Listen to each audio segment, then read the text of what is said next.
Cool. So I can just be comfortable then. Just have to make sure I don't knock the mic over because it is that close to me. All right, cool. All right, let's do this. All right, here we go. Thank you, everyone, for joining here on the Dividend Report.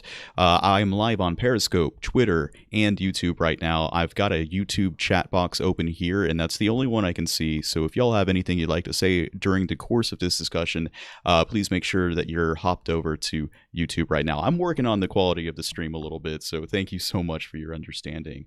Today's episode of the Dividend Report is kind of a bittersweet one for me. It's the final presidential debate episode that I'm appearing on with the Moving Forward podcast host Rio Verdener.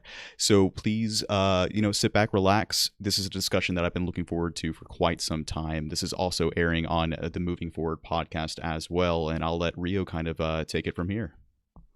Yeah, and for the people watching it live on video, I took my notes from the debate on my phone. So if you're wondering why I'm looking at my red iPhone, it is not because I'm watching cat videos while I'm talking.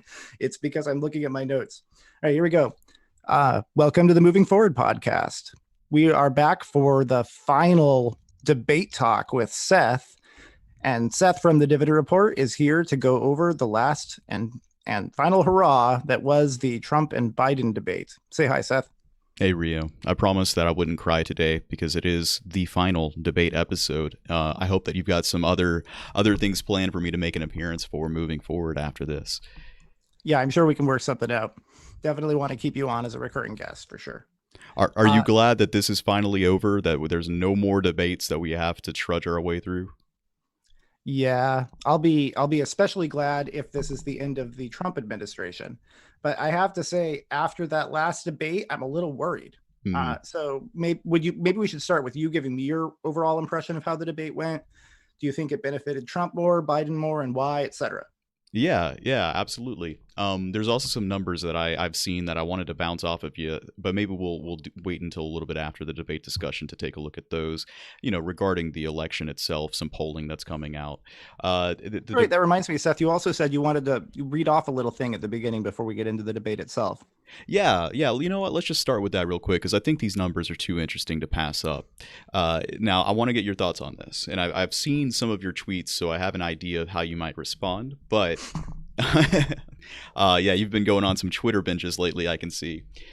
Here are some numbers from 2016 and 2020, respectively, early voting in battleground states from ages 18 to 29. 2016, those age groups voted in Florida, 44,000 total count. In Florida, in North Carolina, 25,000. In Michigan, 7,000. Now, compare that with this year, we've got early voting 257,000 in that age group in Florida, North Carolina 204,000, and Michigan 145,000. Those numbers seem pretty intense to me. What are your thoughts?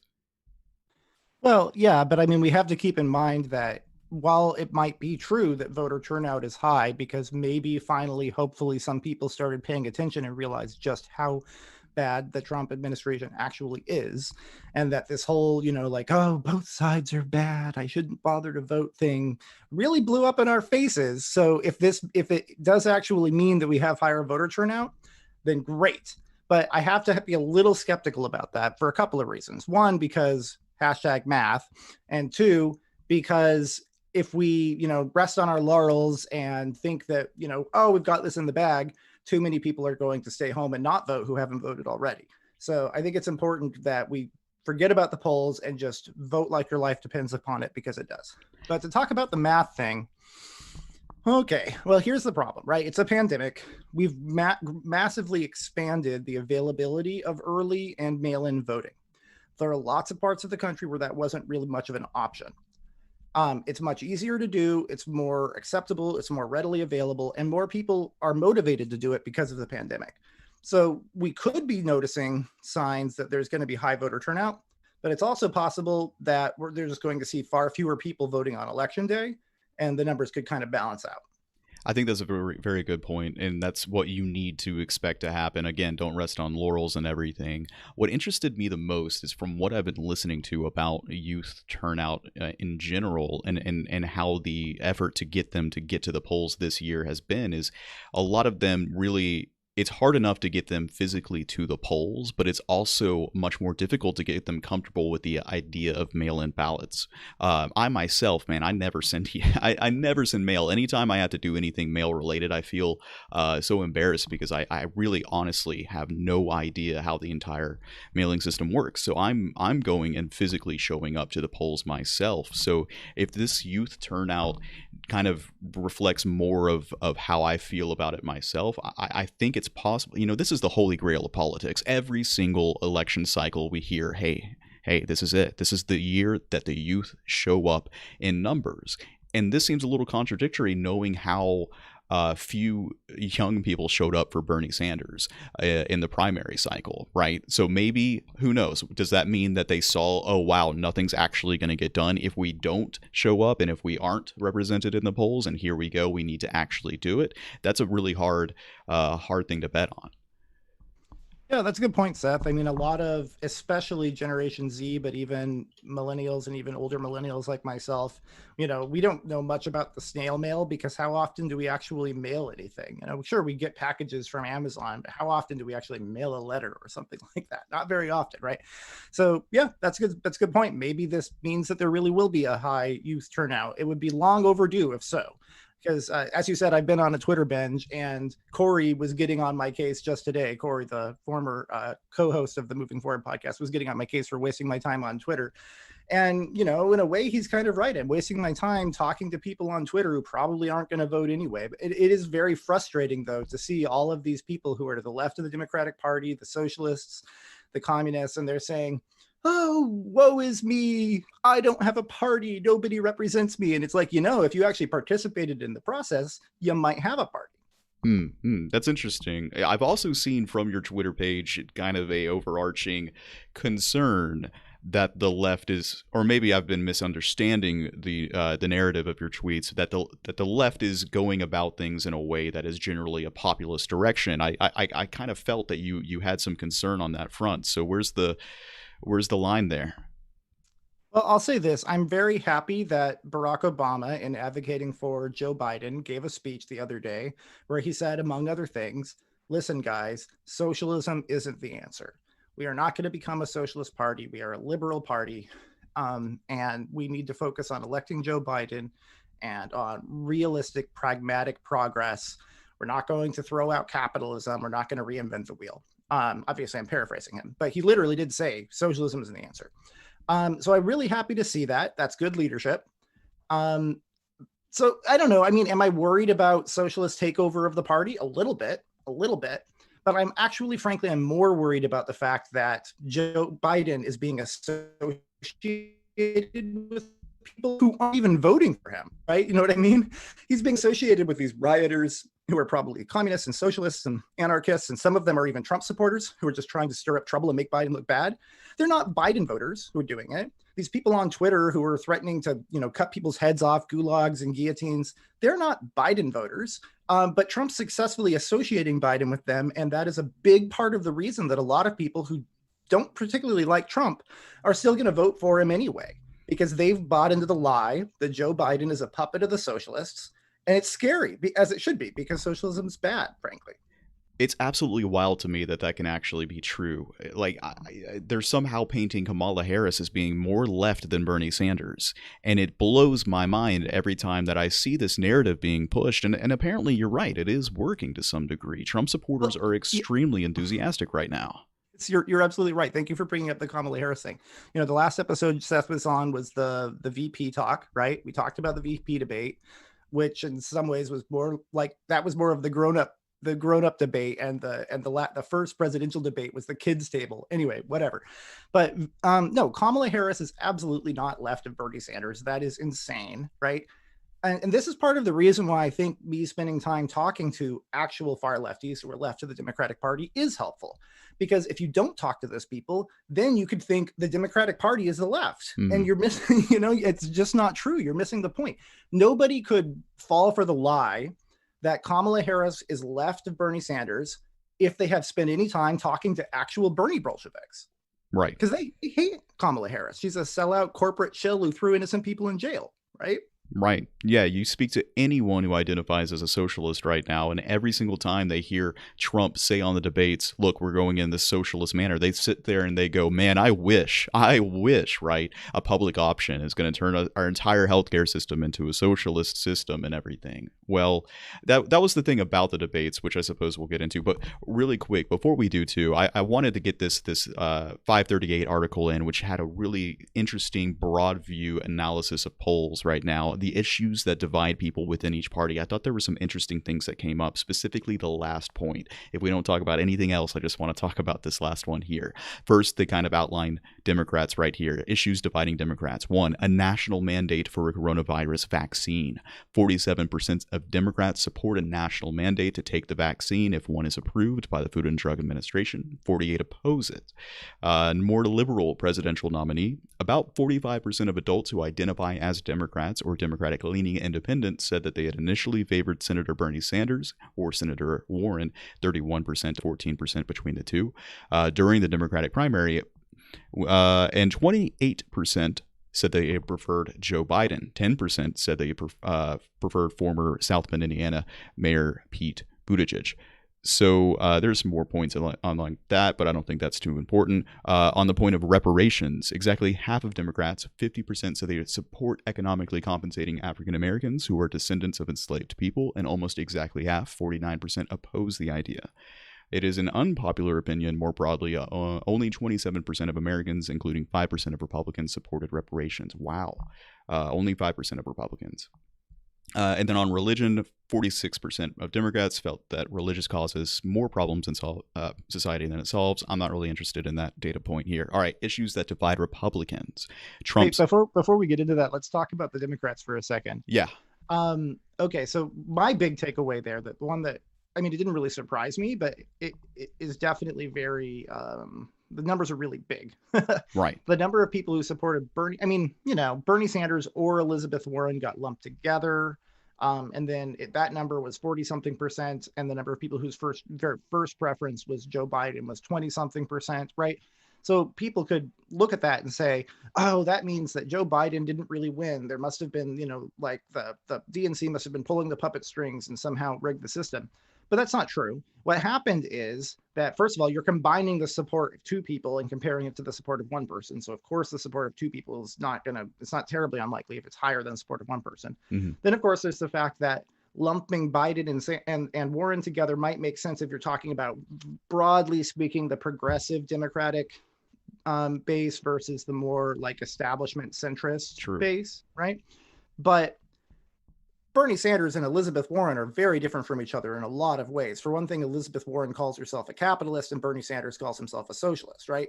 Warren thinks that we should reform capitalism. Sanders thinks we should do away with capitalism. Those are very different things. Anyway, long story short, I always thought that the reason Biden won was because of an anti-Sanders vote. Sanders was running away with the primary until Biden said, look, guys, I just won South Carolina. I clearly am the most logical person for the centrists to coalesce around in order to stop the socialists. So let's do that. And that's what happened, right? Mm-hmm. So that if I were Joe Biden and I was trying to counter Trump's point about me being a puppet of the socialists, I would say, look, I'm the one who stopped the socialists. Everybody coalesced around me specifically so that Bernie Sanders wouldn't be the nominee, right? But of course, the reason he can't say that is because he doesn't want to alienate the Bernie voters, some of whom he actually needs to vote for him. So yeah. Unfortunately, that's the downside of being a moderate, is that you're going to alienate radicals, but you know what? You got to alienate somebody. You can't make everybody happy. Yeah. Let's just like get on that point really quick, because I've thought the exact same thing. I really honestly think that the reason Joe Biden got the nomination is that Bernie's base just did not show up. I was ready to stand with them and say, hey, you know, there was some shenanigans going on, like 2016, the scales were unfairly tipped in the favor of blah blah blah. But no, like you couldn't even make that case based on Bernie's turnout. It was just, you could not argue it. And so in that sense, does Biden really have to worry that much about alienating a base that doesn't even show up, you know? Well, I mean, hopefully they're motivated by the fact that they now at least recognize that Trump's worse. Yes. Right? Then There's that. Yeah.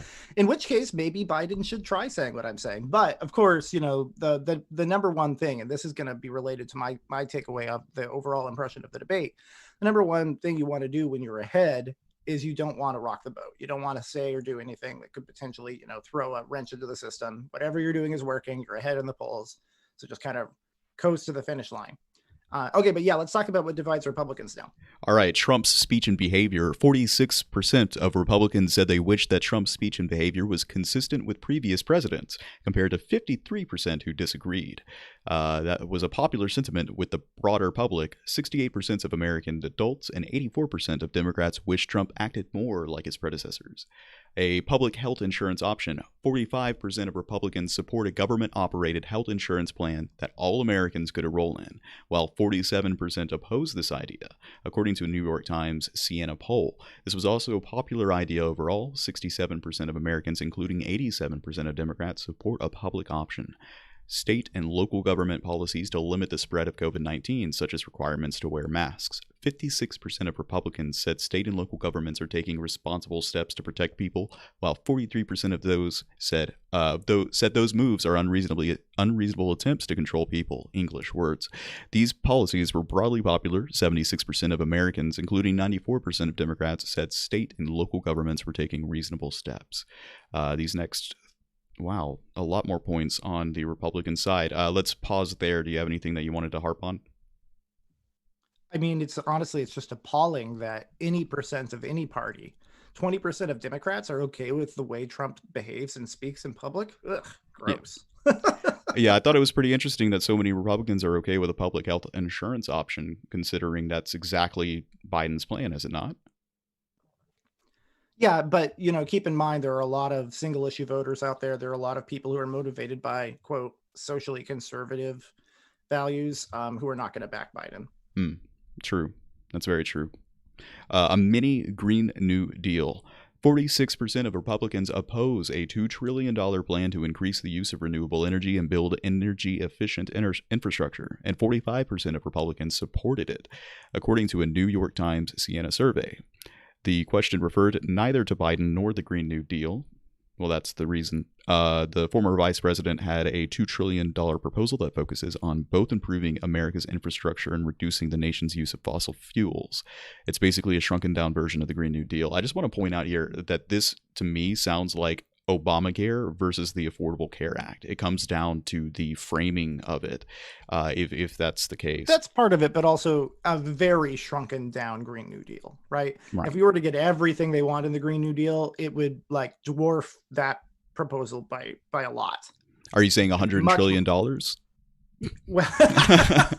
Well, I don't know about 100 trillion, but it would be a lot higher than 2 trillion, right? Biden's proposal is significantly more tame. It's quite possible that the support for this proposal will be much lower among Republicans if the question casted as, say, Joe Biden's version of the Green New Deal. But it's interesting that the concept of a more modest Green New Deal is not that unpopular with Republicans. 66% of Americans, including 89% of Democrats, supported this idea. We'll get back to this topic when we talk about the climate change and section. For the record, my preferred version is not any kind of New Deal. I don't think that the government needs to or should spend any money fighting climate change. I think it could actually bring revenue in. All you have to do is have a carbon fee and dividend that starts at 10% and ratchets up another 10% every year, and the market would take care of itself, right? So 10 years down the road, you're now paying 100%. Right. So clearly, over that period of time, frankly, companies would be motivated to get out of the business of polluting the atmosphere if they just had to do that, right? Problem solved. It wouldn't cost taxpayers anything. It would bring money in, and it could get rolled into UBI or paid out in some other form of dividend in order to offset the higher not even higher taxes, but just the higher cost of fuel, during that transitionary period. 5 years or 10 years later, people will be all be on electric cars because the companies will all have been motivated to move to that. Right. Yeah. We're going to talk more about this during the climate change part of the debate itself, but I largely agree with you. There are some specific details about that that I'd like to try and There dissect. is actually one area where, or one category of area, let's say, where I think it makes sense for the government to spend money. But again, they could do it with just some of the money they're bringing in from the carbon fee. Is just hire some scientists to create cost-effective ways of sucking carbon out of the atmosphere, because that's something that the private industry isn't going to be motivated to do. The government Mhm. should do that. Yeah, and the subsidies itself, which was a question or something that was talked about on the stage. So we'll get to that. Me personally, I'm fine with the New Deal. The problem is that I see it more as a transition to the workfare, job guarantee kind of segment. That's my main concern, is that it will take the dominating, which we need to take this seriously. We need to really deal with some problems, and it can be a good thing, it can be a bad thing. I'm going to really kind of flesh out my thoughts on it a little later on here. Getting a COVID-19 vaccine, dividing Republicans. 54% of Republicans said they would probably or definitely get a vaccine for COVID-19 if it were approved by the FDA, and 40% said that probably or definitely would not get it. 61% of Americans, including 69% of Democrats, said they would probably or definitely get the vaccine. See, they asked the wrong question here. Instead of asking about the FDA, they should have asked, if Trump tells you to get the vaccine, will you get it? Because that's what it would ultimately come down to, possibly. Who knows? I mean, he could contradict the FDA. That's true. But he wouldn't. Like, his entire COVID-19 plan is vaccine. We're turning the corner and we're going to have a vaccine. Yeah, that's true. I think he probably would say something like, look at this amazing vaccine that my administration created all on its own without any help from anybody else. Go take this vaccine. It's kind of like when they sent out the stimulus checks, he insisted that it had to have his name on it, as if it was coming from his personal bank account.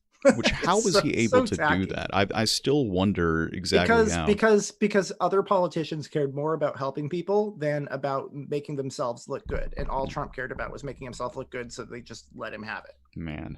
Man, it blows my mind. It blows my mind. And there are people out there who are like, yeah, Trump gave me money. Wow. Yeah, Trump sent me a check. Look, man, great president. It's not socialism. No, he's doing it out of his own free will. It's Oh, insane. but yeah, he's not a trillionaire. Okay, there's no way he could have afforded that. Absolutely not. Yeah. Oh my God. Okay, They, this they one's should be interesting, thanking me, because apparently I paid more taxes than Trump did. right? Okay, yeah. Oh, okay. We're gonna get into that. This one too ties directly into the question about race in America. This is the levels of discrimination Black and Hispanic Americans face. About half of Republicans, 52%, said that Black Americans face, quote, a lot of discrimination, and about half, 47%, said that they don't. Per PRRI, 45% of Republicans agree that Hispanic Americans face a lot of discrimination, compared to 53% who disagree. Most Americans overall, 75%, and Democrats, 92%, said that Black Americans face a lot of discrimination. The numbers were similar but slightly lower for discrimination against Hispanic Americans. 69% of Americans and 86% of Democrats said that they face a lot of discrimination themselves. Very interesting point there. Immigration policy. Republicans are about equally split on allowing the separation of families at the border. 45% support, 53% oppose. Protecting people who were brought to the U.S. as children but are not citizens from deportation. 45% support, 54% oppose. And creating a pathway to citizenship for undocumented immigrants. 48% support such a pathway, 38% said they should be deported, and 14% said they should be allowed to become legal residents but not citizens. A clear. Yeah, Seth, I think what you're noticing there is you're noticing the difference between people who are enthusiastic Trump supporters who would have voted for him in the primary, who are actively wanting to ensure that the Republican Party stays the Trump party, right? Even after Trump's gone. They want it to stay on this kind of national socialist, populist, fascist, Nazi path of despair, right? Right. And then, the Republicans who are saying a pathway to citizenship, which is quite liberal, right? That's a lot of them, and those people are the ones I was just talking about a little bit ago. Those are the people who don't like Trump, don't even particularly like most of his policies, frankly, right?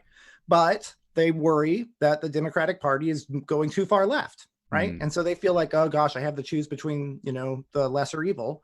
And some of them are going to choose Trump because they're partisan, they're used to voting Republican, and they don't really see what I see, which is that Joe Biden better embodies the true values that Republicans used to stand for than Trump does. right. Yeah. I think I agree with it looking at these numbers on this poll itself. Clear majority of Americans overall oppose separating families at the border and supporting a pathway to citizenship, as well as granting legal resident status to immigrants who would benefit from either the DREAM Act or DACA, commonly referred to Dreamers. Last but not least, this is the most interesting one to me. The big taco. 52% of Republicans support guaranteeing all Americans a minimum income, compared to 48% who oppose such an idea. 70% of Americans overall, including 88% of Democrats, supported a universal basic income. Yeah, that's huge. And this is why I am going to war with the left over the UBI policy so much, because Andrew Yang was so successful at taking this idea that was not on the radar of the average person at all. I mean, I was aware of it as an idea before Yang ran, but I would say probably fair to say 90+% of Americans had no idea that it was even possible before Yang ran, right? Hmm. And so he succeeded at making this idea more popular than Medicare for all. Hmm. It's slightly more popular or about the same as Medicare for all among Democrats. It's significantly more popular among independents, and it's way more popular among Republicans. Among the overall population as a whole, it's way ahead of Medicare for all, even though Medicare for all has been something that people have been pushing for, a decade or more, right? Right. Pushing really hard for, quite a while, years and years. Whereas just this one primary, Andrew Yang made this idea that went from being 0% support to a big majority ahead of Medicare for all in one primary. It's amazing. And what happens as soon as it becomes popular? Oh, Republicans like it now. Independents like it now. Establishment Democrats like it. What are we going to do? We are going to insist that you have to means test it. We're going to insist that you have to, that it has to stack on welfare. We're going to insist that you fund it by hiking taxes on the middle class, either through an income tax hike or through some kind of a land value or property tax hike. They will. They are like they won. Right. The policy as written is popular, and they are hell bent on destroying it. And they're going to say like, yeah, I support UBI, but I'm not going to support Yang's version because that's the libertarian Trojan horse version. I'm sorry, but like, if you are a Yang supporter and a UBI supporter, if you like the freedom dividend policy and you aren't frustrated with the left right now, you're not paying attention. Yeah, so that is a good point. These numbers have a lot. They're huge, but there are many different pathways to universal basic income. But a universal basic income is fundamentally not a universal basic income if certain criteria are not met. So yeah, they're basically talking about just turning it into another version of the tax and spend welfare state we already have. right, and we saw this in a variety of different kind of news articles at the beginning of the pandemic, where it's like, hey, look at Spain. Spain is enacting their own universal basic income. It's like, well, no, it's not. Look at the policy itself. Like, fundamentally, look at what the policy is doing. You cannot by any reason call this a universal basic income. And if you are a supporter or an advocate of such a policy, it is just extremely disingenuous to say so. So in that regard, though, I think what's the most important. They're trying to piggyback the popularity of Yang's idea in order to sneak through a terrible thing that's basically the opposite of Yang's idea. Frankly, it's just Maybe possibly. What's crucially important is the leadership, the people at the top who are developing policy and talking about it. Yang has to have a voice on the table, right? I saw Joe Biden continuing to kind of bring up his job is more than more than a paycheck kind of thing, blah blah blah, and everything. So unfortunately, I think he would be much more prone to the idea of, hey, wow, we've got support for a minimum income guarantee. Well, that actually just means my Green New Deal miniature proposal for jobs. If you don't have the correct voice on the stage talking about it, that includes people too who support the policy. Make sure that you let it be known what a universal basic income is, and explain to people why this certain implementation of it is fundamentally not the case what a universal basic income is. Yeah, and I think it's important for me to point out why. I mean, it's fairly easy to see why means testing it doesn't make it universal, right? But why is it that, for example, funding it through an income tax hike on the middle class, or a land value or a property tax, is also destroying the universality of it? Well, the answer is because if you're taking the money from the middle class and then just giving it back to them, then they're not actually getting it, right? It's not really universal, right? Hmm. Funding it through a VAT, it truly is universal. If Jeff Bezos just didn't spend any money for a year, right? Or just spent a normal amount of money, like a normal middle class person instead of an obscenely wealthy person, right?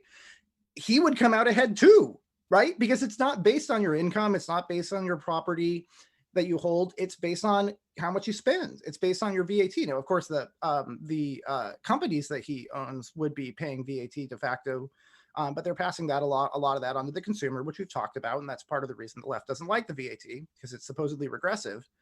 But like, they also defend payroll taxes to the end of time, and that's the most regressive tax ever proposed. I mean, Right. it literally is a tax on working class people that excludes the rich. Yes. It's just the hypocrisy. It's mind numbing. So if you're going to fund it by taxing the middle class, then it's not a real UBI, period.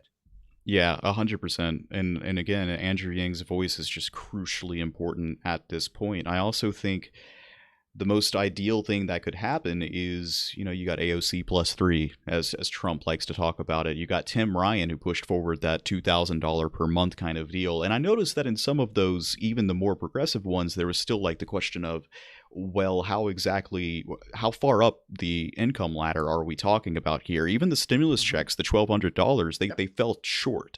They fell That's very right. short. That's right. Yeah, no, like my parents did not get a stimulus check because they earned too much money. Yes, and like that level of too much money really in most areas of the country is not, it's not enough, especially for the people who have been impacted by this pandemic. So it's very Yeah, important. no, like your actual income level doesn't have to be that high in order to be excluded, especially if you live in a very expensive place like my parents do. The cost of living is really high here, and frankly, like, part of, they're retired, so part of they're in their 70s, they're old, right? So like, don't let them hear me say that, but they're not young people. They're Joe Biden's age. They're septuagenarians, right? Okay. Part of their income comes from rental properties, and when their tenants can't afford to pay the rent, they still have to pay the maintenance costs on the rental property. So they actually could have used the stimulus money to offset some of that. Right. Yeah. Yeah. There are many. And that would have been good for their tenants, right? Because it's like, you still need to fix the toilet, you still need to fix the roof. I mean, that stuff adds up. It's expensive to maintain a house. 100%. And I am still holding on to hope that Biden, to this point, has shown he's willing to reach across to other candidates that he's debated against, and he's said nice things to Andrew Yang. And I really am hoping that if this gets to the pulpit, that he can say, hey, reach out, talk to him, see what's what, because yes, more damage will happen to the idea of a universal basic income if you implement it under that banner. It does not represent what it actually is, and it says, oh, look, we tried it failed. We tried it didn't do all of the things you said that it would do. We need to actually move on to a federal jobs guarantee. Let's go. We need to be forceful on this front and make sure that is the type of a universal basic income that's passing. If people are representing it otherwise, call it out for what it is. But how much of that is actually the case, right? How many of those are just people who are outliers on Twitter? Hard to say overall. Hard to say from this question as well. The reason what upset me was seeing former guests of the podcast advocating some of these versions of it, right?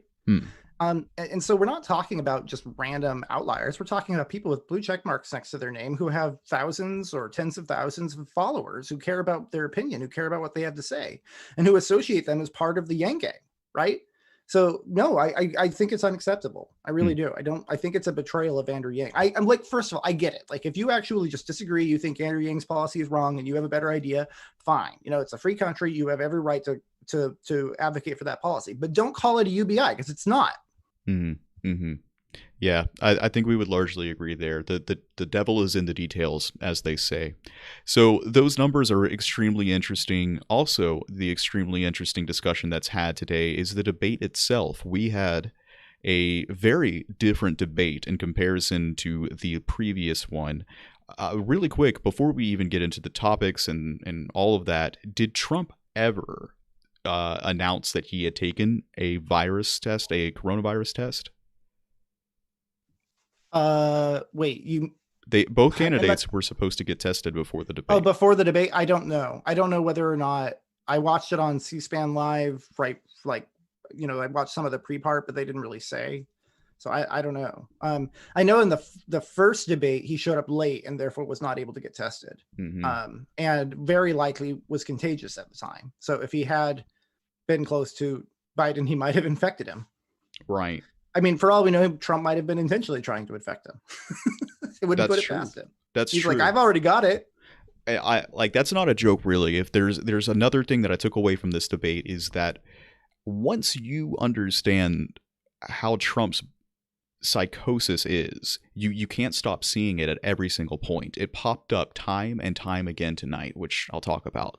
But it is unquestionable that this guy is a malignant narcissist. He is a pathological narcissist, and once you see it, you can point it out time and time again. He absolutely would show up to the debate being positive and talk a little bit louder because that's going to give him an upper hand potentially. I have no doubt about it. No doubt about it. Just to drive this point forward, first debate topic, COVID-19. The question is, what would you do about this issue specifically? Trump, we're rounding the corner. Before we get into the okay. topic, Yeah. talk about our overall impression of the debate. Okay. Right? Okay. Right. You first, Seth. I think I saw a lot of takes of, wow, Biden's absolutely killing it. Is what Biden is doing here illegal? It's a bloodbath. Well, now that they finally muzzled Trump and he can't continue to interrupt time and time again, it's in the bag. I'm not so sure. I think Trump, it is so disingenuous for the media to continue attacking Trump like he is a septuagenarian on mental decline and he's actually got dementia and he's fallen apart, because he can hold his own in a variety of different ways. You take away his ability to continually interrupt over and over and over and over again, he was able to come and change his tone, change his attitude. He brought a different toolbox to the debate. And while I think he was still insane, he was able to speak to his base still. And he didn't drive away people who are undecided right now, whoever those people may be. He did okay in a weird way. And as for the debate itself, I still don't think it was a debate. I don't know what it is about this country that we think that this thing is some sort of exchange of ideas between two people getting to the upper hand, because that's not what it is. There were no actual quantitative discussions that occurred on the debate stage. But yeah, it was easier to watch than the first one, I guess. Yeah, it was much easier to watch. My overall takeaway is that I think it was bad for Joe Biden. I don't think he should have done the debate. I think when Trump was complaining and bad mouthing the the Presidential Debate Commission, as it's called, that would have given Biden the perfect opportunity to say, okay, he clearly doesn't want to do it. Let's just not do it. We are in a pandemic after all. He doesn't want to play by the rules. He's behaving like a toddler, not a president. I'm not interested in debating this guy. I think that he went through with it on the grounds that, you don't want to rock the boat too much when you're ahead. But it is, common political strategy knowledge that if you're the person who is behind in the polls, you're the one who wants a debate because it's an opportunity to change the narrative, because the current narrative you're losing, right? So this debate was good for Trump and bad for Biden. And as you said, ironically, part of the reason it was good for Trump is because even though he whined and cried endlessly, bemoaning the fact that he would have to actually be a gentleman and not a bully, shouting over his opponent at all times, the fact that he had to follow the rules because he could be muted, and he was muted a couple of times, I noticed, is pretty funny, but not very often, because he didn't, he knew he had to follow it because they actually had power over him. I mean, children like Trump don't like that. They don't like when grownups tell them what to do, right? But the fact that they forced him to do it made him look more presidential and sane than he actually is. I mean, that just shows how bad his instincts are. That he thought that he would do a better job if he had been able to behave like last time, when in fact, the strictures that were forced upon him against his will made him do a better job than he would have otherwise. Right. He actually seems to thrive under that kind of situation, and that should not be surprising. The guy is a reality TV mogul. Ratings and cameras and action, that is his thing, and it's been his thing for decades. It's actually something that Trump is good at. And so expecting it to be any different was a faulty assumption to make. At the same time, yeah, and that's what I go back to when I say this wasn't actually a debate. This was a, like Andrew Yang says, we've got makeup on our faces, we're up here on the stage, we're playing out these parts. If you go to a high school debate or a college debate and you see the ways that people debate ideas and they try to win the upper hand in the audience, it's a fundamentally different experience than what we saw last night. Biden was able to get some gotchas. He was able to bring up some points that the media had been fluffing and prepping beforehand for weeks. But at the end of the day, Trump was able to attack Biden in ways that Biden could only say that's false. You know, that's the length in the that he could go to. Meanwhile, Trump is able to try and actually look more presidential, like you said. Yeah, we'll get into the details, but I have to say, I mean, C-SPAN did the best job of all the debates. Kristen Welker was a very good, fair moderator. Um, and I think part of what worked for Trump is the fact that he had to follow the rules. But something else that worked for Trump is that after his abysmal performance the first time and him tanking in the polls, his handlers came to him and said, "Look, dude, if you don't take this seriously and prepare and listen to our advice and practice and take notes like you're supposed to, you are going to lose. This is your last chance to not look like a crazy person. And America doesn't want a crazy person, or at least most of them don't. So you've got to listen to us." They got through to him. And so, but it worked because the only thing Trump cares about is how he looks. It's his brand, because his brand is all he has going for him. His brand is how he's made money in business. Apart from the money that he inherited, he's not a builder of things.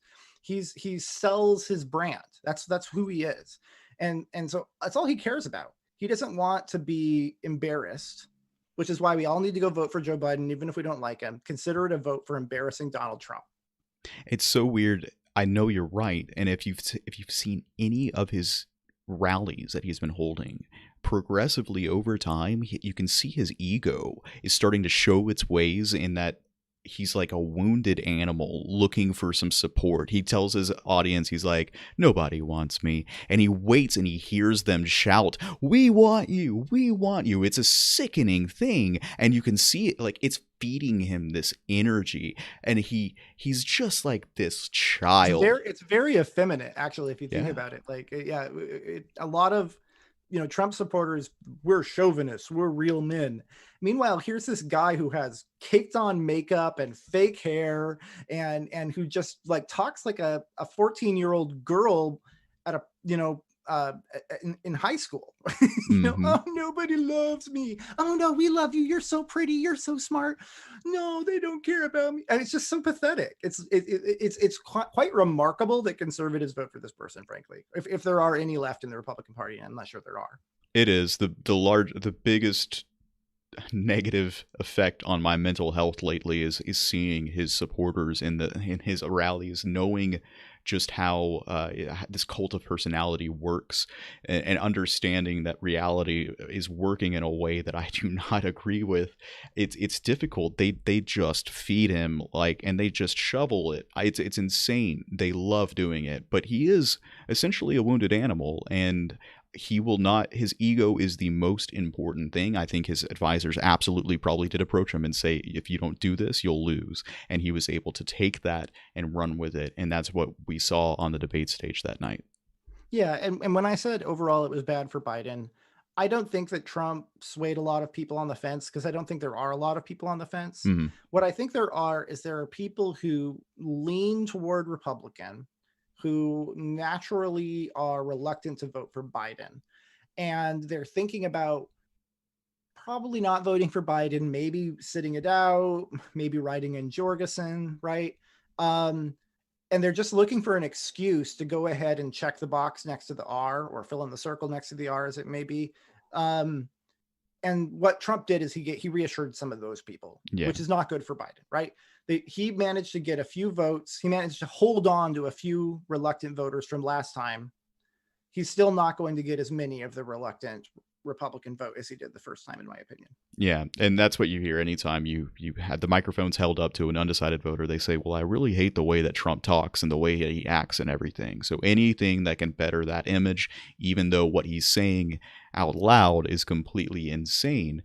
That being said, and here we go into the debate discussion itself, there were some things that Trump said during that debate which made my jaw drop in incredible ways. Whether or not he said enough of those things to continue to turn people off, I'm not sure. We'll discuss that. But the first debate topic itself was over COVID-19, and what would the response be going forward if you are elected? That was the question. Rio, how do you think the two candidates answered that question? Oh boy. I mean, again, I think that Trump's answers overall were better than the first time around. So he has such a low bar. He set such a low bar for himself in these debates that I have to say he did pretty well. I think Biden also did fine, right? But doing fine was good enough the first time, and it was not good enough the second time. What was your overall impression of their answers on that question? So I think it's been a frustrating event to see Trump continue to talk about lockdowns, even though lockdowns are not a thing right now. Places are open, no one's going out, but he's painting Biden as the candidate who's going to shut down the economy. Biden had the opportunity to say, no, that's not what this is about. Getting control over the pandemic means being able to have a low enough count of numbers that are infected where you can address population spikes where they occur, and you can get a rapid enough testing, a substantial enough testing that you don't have to lock down. But you have to approach these things in a more intelligent way. I think he had the opportunity to say that. Whether or not there were enough people listening who appreciated that, who were listening to Trump say he's going to lock things down and Yeah. believed Biden. Yeah, I guess I would say overall, I think Biden won that round, if you would, because I made a few notes about some things that people said. Some great moments for Biden stood out, and no really great moments for Trump stood out. Trump basically tried to say, like, I take responsibility, but I also don't take Right. responsibility. It's China's fault that it happened, but I do take responsibility for my response, and my response was good, right? It was Mm, kind of like, okay, whatever, like you either believe Trump when he says that or you don't, right? But it right. wasn't a terrible answer. But there was this moment where Trump opened himself up by saying, we're learning to live with this. We're learning Yes. to live with COVID-19. And Biden said, learning to live with this? What are you talking about? We're dying with this. We're dying with this. And then he went through the number of people who are dying and all of this stuff and basically made Trump look callous and out of touch, right? Which I think hurt him. Another good line of Biden's was, America didn't panic, Trump panicked. Yes. Trump panicked because he didn't trust us to tell us the truth. He lied to us because he panicked. He thought, what is this going to do to me and my image? This is going to hurt my ability to get reelected. And that's all he cared about. And so he lied to the American people for months and months and months about this disease because he panicked. I thought that was a good line. Another thing that Biden said that was really good is when Trump said, oh, look at all the blue states. They've shut down, they're not shut down anymore, by the way, but like he made it sound like they're still shut down. They've always been shut down. And, they had so many cases and so many people died. Well, Biden came right back and said, look, blue states are doing fine right now because they shut down. They've lessened the problem. They've reduced the number. The places that are spiking right now are red states. The red states are spiking right now. And anybody who has looked at the actual data from any credible source knows that that's true, right? So my takeaway overall is I wish that Biden had responded a little better when Trump talked about we can't just keep the economy shut down forever, right? Hmm. If I were Biden or if I were advising Biden, I would have encouraged him to say, look, we all want to keep the economy open, but to keep the economy open, you need to have testing and contact tracing. You need to make tests available and easy to get. You need to require people to get tests under the right circumstances. And then if they come up positive, you need to require them to self-isolate. If you do that, then things could go back to normal pretty easily. That would be learning to live with the disease. But of course, Trump has opposed any attempt to do so. That would have Right. been a better answer. But I think overall he won that round. I'm in the same boat. I think he did acceptably, but he could have done so much more. And the fact that this is the point of contention it frustrates the heck out of me every time. Trump likes to turn around and say, Biden, you're xenophobic, or you called me xenophobic because I shut down air traffic from China. And this is something that I myself have always just kind of heard Trump say, and I'm like, oh, wow, they got a soundbite of Biden actually messing this up. And Biden said, no, I said you're xenophobic, but not because of that. I said you're xenophobic because you are xenophobic. And then it kind of hit me that I've just been listening to Trump say that over and over and over and over again. And I had just kind of accepted that there was a bad soundbite out there of Biden criticizing Trump for shutting down traffic from China. But that doesn't exist. The other thing that happens there is Trump isn't just intentionally and dishonestly associating Biden with the left.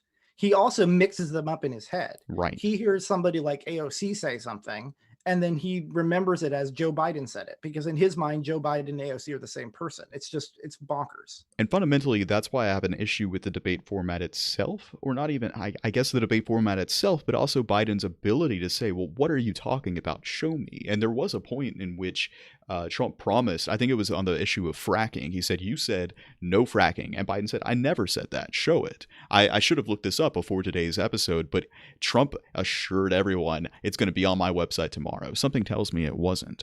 But he said, I said no fracking on federal land, but I've never actually said blah, blah, blah. So that's the type of no, let's get down to the bottom of this. What is fact? We're like quickly approaching this post-truth era where fact doesn't matter. And it feels like the debate stage itself should be where, hey, no, we actually figure this out. We actually get to a consensus on reality, but maybe that's too much. And there were a couple places where the moderator stepped in and said, actually, here are the facts. And we can't expect moderators to be, experts on everything, or to be, up with the most latest data on everything, but it is good when they do that. Although it doesn't matter, because if you're a Trumper, a hardcore Trumper who thinks fake news, then C-SPAN is part of the evil deep state out to get Donald Trump. And so you're not going to believe them anyway. True. That's exactly true. That is. Yeah. And Trump also saying we're turning around the corner, and then just a couple days later, what do we see? Record high infection rate, 86,000. He was digging his own bed in his response to the COVID crisis. How bad it's going to be in the next week, it looks like. As we head into the election cycle, it's very positive we'll have 90,000 cases a day, and people are going to hit the poll and say, if anyone is still undecided, the news on their way to the polling station is going to be talking about how hospitals are quickly being overrun by COVID cases. And, again, that was a bad angle for him to go with, as it is, because his entire response has been terrible. So, all right. And I think if C-SPAN had actually been, trying to help Biden, they would have made COVID the last topic, not the first topic, because the last impression is actually a bigger deal than the first impression in the case of a debate. Although I guess more people watch the beginning and then maybe tune out, so could hurt him either way. I think they led with it as the first question because it's the biggest topic in the world right now. Right. Really. I don't think there was any political motivation in that. But I'm just saying, personally, I kind of wish it had been the last question, because I would have liked Trump to end on a bad note instead of a good one. True, which he did. The last question was about fracking, wasn't it? And climate change. So actually the next topic they went into after COVID, I think that was one of the last questions. So the next topic they went into after COVID was foreign interference, which I found really interesting. What was your overall impression of their answers there? More of the same. There was like a lacking of any substantial ability to determine what reality was. Trump made a whole load of claims. The main things that we've already known about, his attacking on Hunter Biden, all of those things to expect. But then he comes out with new accusations such as, well, no, Biden is the one who is actually receiving foreign donations from Russia. And Biden is actually, I don't know if this was the segment that he says Biden is the Wall Street candidate. I don't take any money from Wall Street. Categorically false, extremely false. And he says, I could raise money from you any day of the week, but I don't. Well, no, actually, man, you've already got, I think, something like $30 million in Wall Street donations himself. So again, he really, this segment more than any other, Trump was allowed to just throw baseless accusations left and right, attack Hunter Biden, and act like everything that he's being accused of doing, Biden is actually the one doing it. I think a lot of it fell short, but at the same time, nothing substantial came out of it on Biden's defense, it seemed like. Well, yeah, but like as the saying goes, the proof is in the pudding. And Biden, right early on in that segment, said right up front, he said, look, any country attempting to interfere in our election as president, I will make sure that there are severe consequences against that country for it, whether they were trying to help me or my opponent. It doesn't matter, right? By contrast, Donald Trump has never ever said any such thing, right? He says, oh, they didn't help me, or if they did help me, it doesn't matter, you know what I mean, depending on his mood. But he's never made an unequivocal statement like that. If you interfere in our election in any way, there will be severe consequences, right? So I feel like Biden overall still came out the stronger person on this topic. I think that this is going to be like a common theme I think there might be a couple topics where I think that Biden lost, but I think this is going to be a common theme in my analysis of this, is that I think on the issues, Biden was right and won most of the time. But overall, it hurt him more to do the debate than Trump, because the expectations for Trump's behavior are so low. And all Trump really needed to do, like I said, was just reassure some of those people who are reluctant to vote for him that it's okay to go ahead and do so. I think I agree. It's frustrating, but true. Ultimately, Biden can be the best candidate on the stage, but at the very least, he's not going to be hurt just by the fact that he's a woman. And there's a significant amount of Clinton won a whole bunch of things against Trump when they were debating, but people just really did not like Clinton. And at the end of the day, I think the attacks on, oh, Biden, what was Hunter up to? They fall short just from the fact that, like, well, listen, Trump, obviously you're the king of nepotism. If we want to play this game, what are your kids doing? I think it falls a lot more flat than it did 4 years ago. Yeah, and Trump was accusing Biden of things based on these fake emails, which I thought Biden handled the answer to that pretty well. He said, look, 15 former CIA officials, Republicans and Democrats, have all come out and said that they don't believe this is real, that it's probably Russian propaganda, right? The people who are currently in the CIA or FBI can't actually talk about that, right? They can't make a public statement about it. When Comey did so last time around, he violated all kinds of norms and certainly internal rules.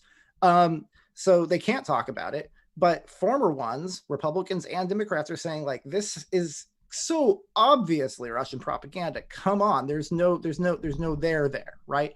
So I thought his response to that was good. By contrast, he said, look, you got impeached for trying to bribe the Ukrainian government into slandering me. I mean, so right. Once again, like on the actual substance of the facts, Biden absolutely won.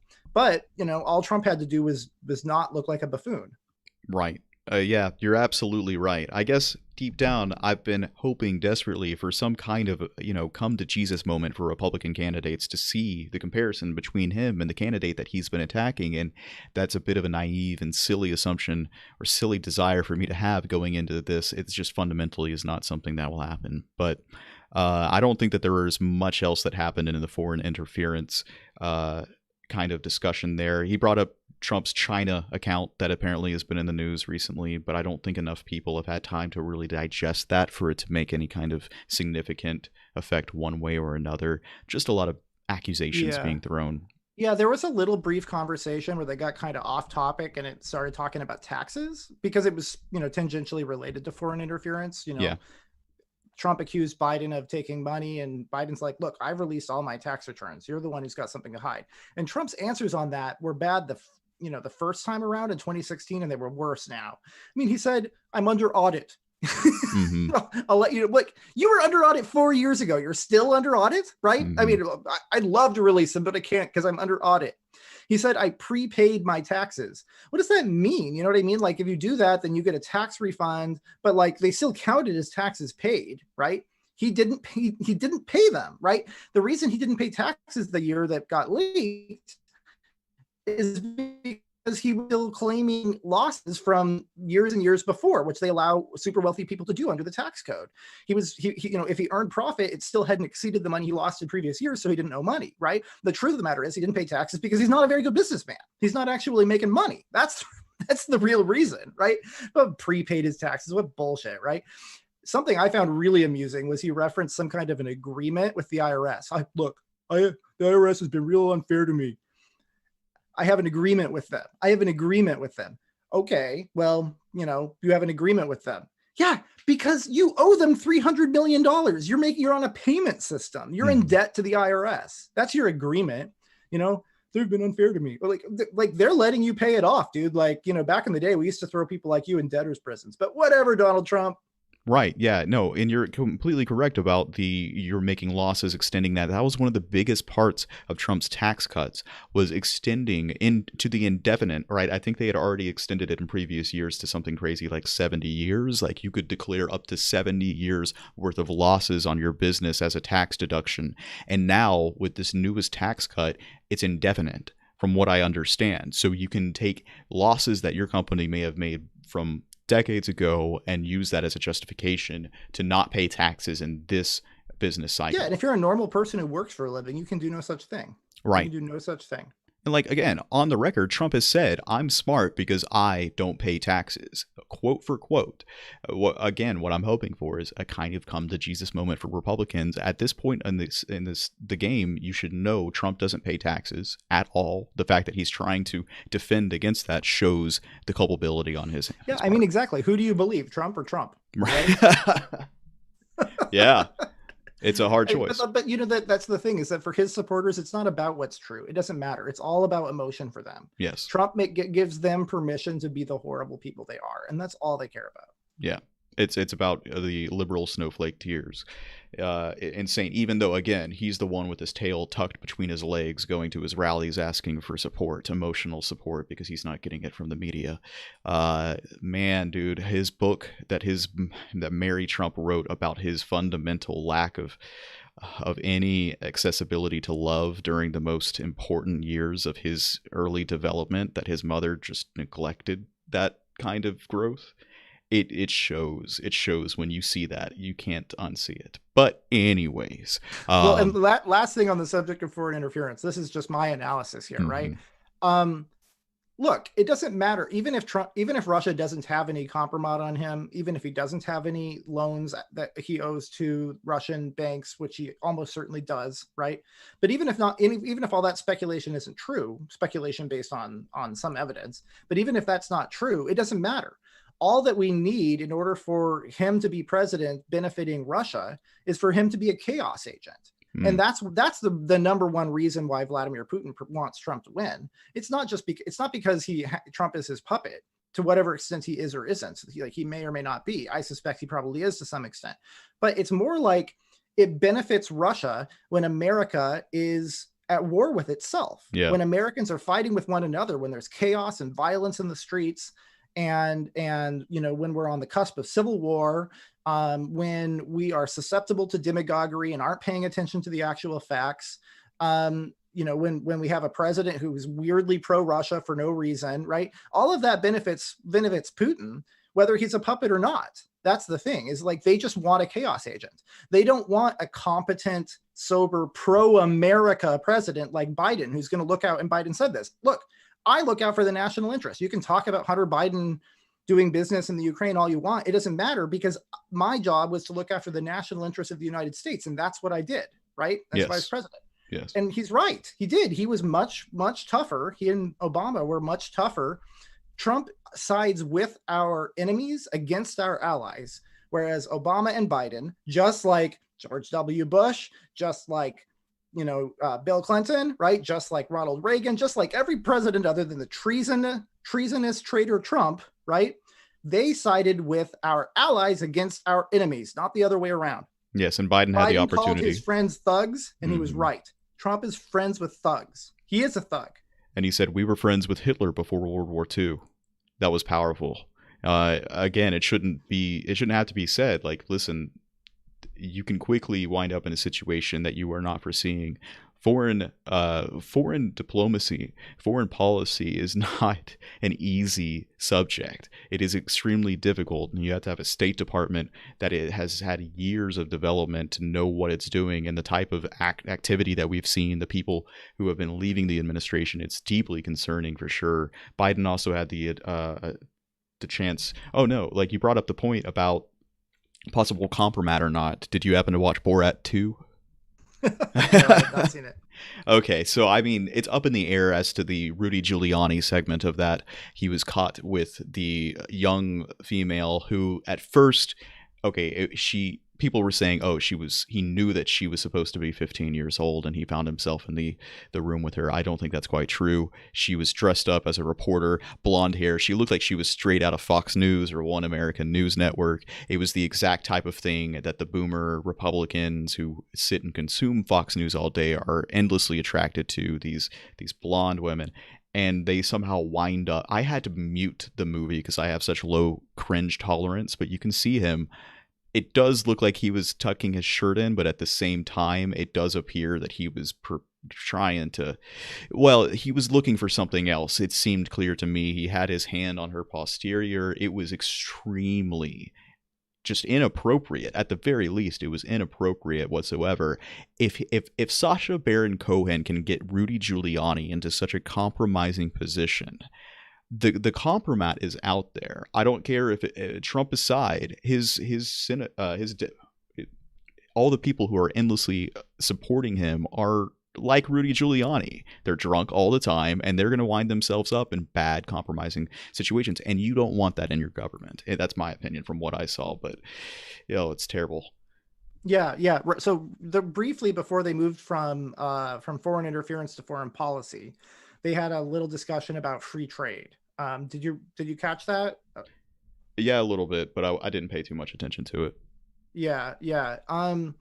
So on the free trade issue, I've said this on the podcast many times before. Biden is to the right of Donald Trump. He's to the right of Donald Trump on foreign policy, and he's to the right of Donald Trump on free trade. Donald Trump supports tariffs, right? So Trump kept saying that China paid these taxes, the subsidies that we gave farmers, right? Which were only necessary because the tariffs were hurting their business, right? Right. In this case, tariffs from China on imports to China were hurting their exports to China. But he's like, well, the subsidies, China paid for them. No, those subsidies were paid for by American taxpayers, and the relevant revenue that they raised were on American businesses. They were tariffs on imports from China, right? Either Trump doesn't understand how tariffs work, or he's flat lying, right? Or both, right? But like a tariff, I swear to God, so many Trump supporters really think this. They think tariffs are taxes on China. Trump doesn't have the power to tax China. Right. He has the power to tax Americans because he's the American president, not the Chinese president, right? Yes. So he is putting taxes on imports that tax American businesses on goods imported from China, and then those costs are added to the cost of the product that they sell in the United States, which means that the costs are being passed on to the American consumer. So they're paid by American business owners and by American consumers. Period. They were not paid for by China by any stretch of the imagination. There is no interpretation of that statement that isn't false. Yes, a tariff is a Pigouvian tax. It is a disincentive. The goal is to disincentivize American consumers from buying goods from China. He wanted to move it away, and you do that by making it a costly thing to do with Americans. But you can't just implement a tariff and suddenly change political trading systems. People are still going to use the same trade systems that have been put in place over the course of decades, and it's just going to affect them more negatively, the Americans, I should say. So yeah, I honestly do think he fundamentally does not understand how tariffs work, because when Biden said that's taxpayer money that are being given to farmers, one, he's sitting around saying, look, I gave billions to taxpayers, as if he was holding that on his shoulders as, look at what I did, and it was paid for by China. Well, first of all, that's socialism, right? I don't care how you're justifying it. You're giving money to people from the government. Second of all, so is he trying to say that the money that has been collected in tariffs is the money that's being redistributed into the farmers' subsidies? Is that I mean, yes, that's kind of the implication. But even if that's true, the money collected in tariffs are taxes on American businesses. Right. It's taxes on Chinese imports paid by American businesses and passed on to American consumers. It's much more broad than just the farmers. It's just not true. I mean, Joe Biden supports free trade. Donald Trump's attacks upon NAFTA and the TPP, right? They are out of Bernie Sanders's playbook. You have to go to a socialist like Bernie Sanders, far left of Joe Biden, to find somebody who holds the same position on foreign trade that Donald Trump does. And it doesn't work. The reason they call it a trade war is because when the US puts a tariff on Chinese imports, Chinese people put a similarly punitive tariff on US imports. And then US companies, like those farmers, now have to get bailed out by the taxpayer because they're going to go out of business because so much of their business is exporting soybeans to China or whatever, right? I mean, it's complicated, but it's not that complicated. I mean, it's just that the average Trump voter is just so deeply ignorant that they actually believe, just like the average Bernie Sanders supporter, they actually believe that this strategy is going to somehow save jobs. All it's going to do is hike taxes on Americans and hurt businesses. Absolutely. It won't save a single damn job. Not one.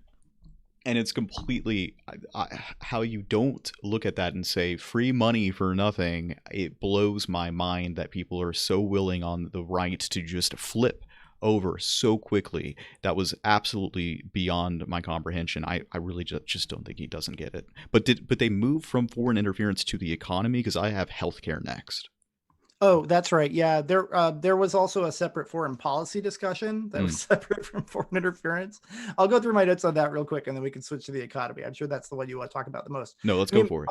My biggest takeaway on the whole conversation about foreign policy, foreign interference, free trade with foreign powers, et cetera, is that, the federal government really is mainly supposed to be dealing with those sorts of things. So originally, it was not intended to be doing a whole bunch of domestic policy. That was supposed to be taken care of by the states. The federal government, and certainly the president, is supposed to be really focused on things like foreign policy and trade.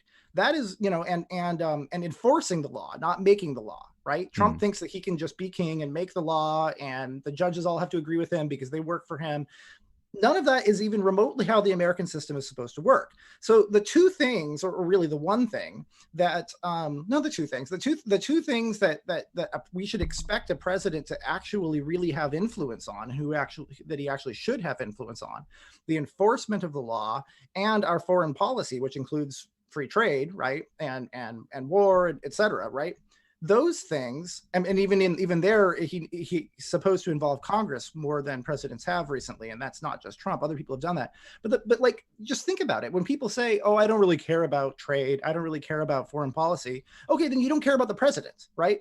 Or if you're okay with him undermining the rule of law, which is the only other job that he has, you don't care about the president. If you're voting for the president based on all these domestic policies that the president does not have the authority to do, right? And that arguably maybe even the federal Congress would be overstepping if they did it, frankly. But even if you don't agree with that point, surely the president isn't supposed to be doing that. So on the issues that the president actually should and does have power over, it is that. It's the rule of law and foreign policy, period, right? And those are the issues on which Trump is more radical and to the left of Joe Biden. So in terms of the actual presidency, Trump is the left-wing candidate. Even though Biden is, in fact, left of Trump on some domestic issues, right? That's not really the president's job. Right. I mean, apart from signing a bill, which does matter, but that's about the only role he plays in the actual legislation. Is it just a lack of understanding fundamentally from Trump's base? Because surely if you understand that fundamentally, this is one of the bigger breaks in comprehension, it sounds like. Yeah, no, it's about partisanship over ideology is the way I look at it. We're going through a realignment. The Republican Party, at least as long as it continues down the Trump road, is moving left on the issues that are actually relevant to the presidency. And a lot of their voters either haven't figured it out, or, as I suspect is the case, a lot of them never really were properly right-wing on those subjects to begin with, and really are only voting for Republicans and only left the Democratic Party because of social issues, right? That's it. That's it. That's what it comes down to. It's like, we want you to appoint a Supreme Court justice that opposes abortion. That's why we're voting for you. We don't care about foreign policy. We don't care about trade. We don't care about the rule of law. We just want to make sure you do authoritarian theocratic policy, theocratic, that you appoint activist judges, frankly, to use the right's own term. We don't want activist judges one way or the other. That's not how you should be voting for the president. The president is supposed to be appointing qualified judges who are neutral, not activist judges. But that's it's the entire Republican Party has just been taken over by totally toxic, radical, crazy people. It's not right wing anymore. I'm telling you, man. Yeah, and they're so gung ho on that exact kind of narrative that you've laid out that they're even possibly the biggest thing they say, hey, it's socialism, socialism, socialism. They're fine with socialism. Case in point, the latest action against Google, the antitrust. Like, antitrust is a socialist type of activity to put your thumb on the free market and say, listen, you've gotten too big, we're going to break you up, we're going to do this, we're going to possibly even nationalize. Like, antitrust legislation could wind up with I mean, it's certainly left of the Democratic establishment. I'm not saying it's far left, right? But it's not full on communism, right? But yeah, you have to go to Elizabeth Warren, Bernie Sanders, the leftier part of the Democratic Party to find people who are similarly interventionist. They want the government intervening more in the U.S. economy than the actual right ever did or would, by definition, right? Like, the left-right spectrum is meaningless if you just use it as a synonym for Democrat and Republican, right? Because then if there's a shift if there's a realignment or a shift in the coalitions or a shift in policy, you have no way of seeing that, right? Because you have essentially erased the spectrum by just using it as a synonym for the party names. So is there any sort of solution to that? I mean, it feels like every time I hear them bring up socialism, I just want to ask, hey, what exactly? But is there any talking sense into these people? No. No. And the far left is the problem. I mean, Trump's left-wing voters are a problem. And Bernie Sanders' left-wing voters are a problem. Joe Biden can't say the truth, which is, look, dude, you're the one who's left of me on trade. You're the one who's left of me on foreign policy. And even on domestic issues, you pander to left issues. I just saw right before this talk, I saw Trump talking about how he will protect Social Security and Medicare. You know what I mean? Like, he's not even pretending to be right wing in by any stretch of the imagination. The only area where he has any credibility in terms of his actual actions is on social issues, which I consider wedge issues. I don't actually think social issues fall on the left-right spectrum. I see the left-right spectrum as about economics. So yeah, I think that other than being pro-authoritarian, theocratic, infringements upon our individual liberties, there's nothing about him that actually aligns with Republican ideology at all, at least not what it used to be. Yeah, and going forward, we can see even more examples of this, for instance, in healthcare. But before that, are we finished with the previous segment? Yes. Okay. In healthcare, again, we round up to this weird place, and this is also the start of where Trump started to, in my opinion, possibly his entire demeanor, his entire strategy fell apart a little bit, is he winds up in this situation where he starts asking Biden, well, why didn't you do these things in the Obama administration? But we'll get to that really quick. Again, I find it incredible to me that Trump is now like trying to simultaneously attack a public option as being socialist, but also telling people that they are going to have pre-existing conditions taken care of, that those are going to be completely covered, even though he lacks any kind of actual policy proposal to do so. He's suddenly on the stage saying, no, you're preconditioned. He's like defending the Affordable Care Act while simultaneously advocating for it to be completely destroyed. And it makes he has no logical reasoning throughout it all. But again, like we've said, that's not the important part. It's just how well he's been able to present himself. Yeah, I agree. I think on the subject of healthcare, for the most part, Biden still won on the substance, but mainly just because, Biden's policy is more moderate than Trump characterized it as. As you said yourself right before we started this conversation about the debate, almost half of Republican voters are fine with a public option, right? Mm-hmm. So we're talking about a broadly popular kind of centrist policy. I'm fine with a public option as a compromise, right? I don't support single payer. I don't know what I would do if Trump was running against Bernie Sanders, but he's not running against Bernie Sanders. He's running against Joe Biden. And so to me, Joe Biden is just obviously the better choice. I mean, Trump made a couple of good points. He pointed out that he overturned the individual mandate, right? Which of course takes away the fun for it, and it's one of many reasons why spending has gone crazy and had gone crazy even before our deficit had gone through the roof even before COVID-19 hit, and now it's even more so. Because he took away the funding for it, and you can't just provide healthcare to people by printing money forever. That will cause inflation. That's bad, right? But a lot of people didn't like the individual mandate because they didn't like the government telling them that you have to have health insurance, and if you don't have health insurance, we're going to make you pay this fine, right? Which the Supreme Court called a tax, and now it's been that's been overturned. So he had a point about that. That is something that a lot of people care about. But Biden's comeback was like, look, I'm not going to do single payer. You can't tell people that you're going to protect pre-existing conditions without providing the funding to actually provide that service. Otherwise, it's just going to mean that their private insurance is going to go through the roof. If you require a private insurer to provide healthcare that's going to cost them a bunch of money, and you require them to accept that person, no matter how expensive it's going to be, then they're going to have to charge more for the insurance. It's going to cause the insurance. So Americans are going to pay for that one way or the other if you're providing the service. I think he did a pretty good job answering that. And then he just said, look, no, we have a public option. It's like Medicare. Older Americans, Republicans and Democrats, love their Medicare. I personally don't like it all that much, but most Americans love their Medicare and love their Social Security, including most Republican voters.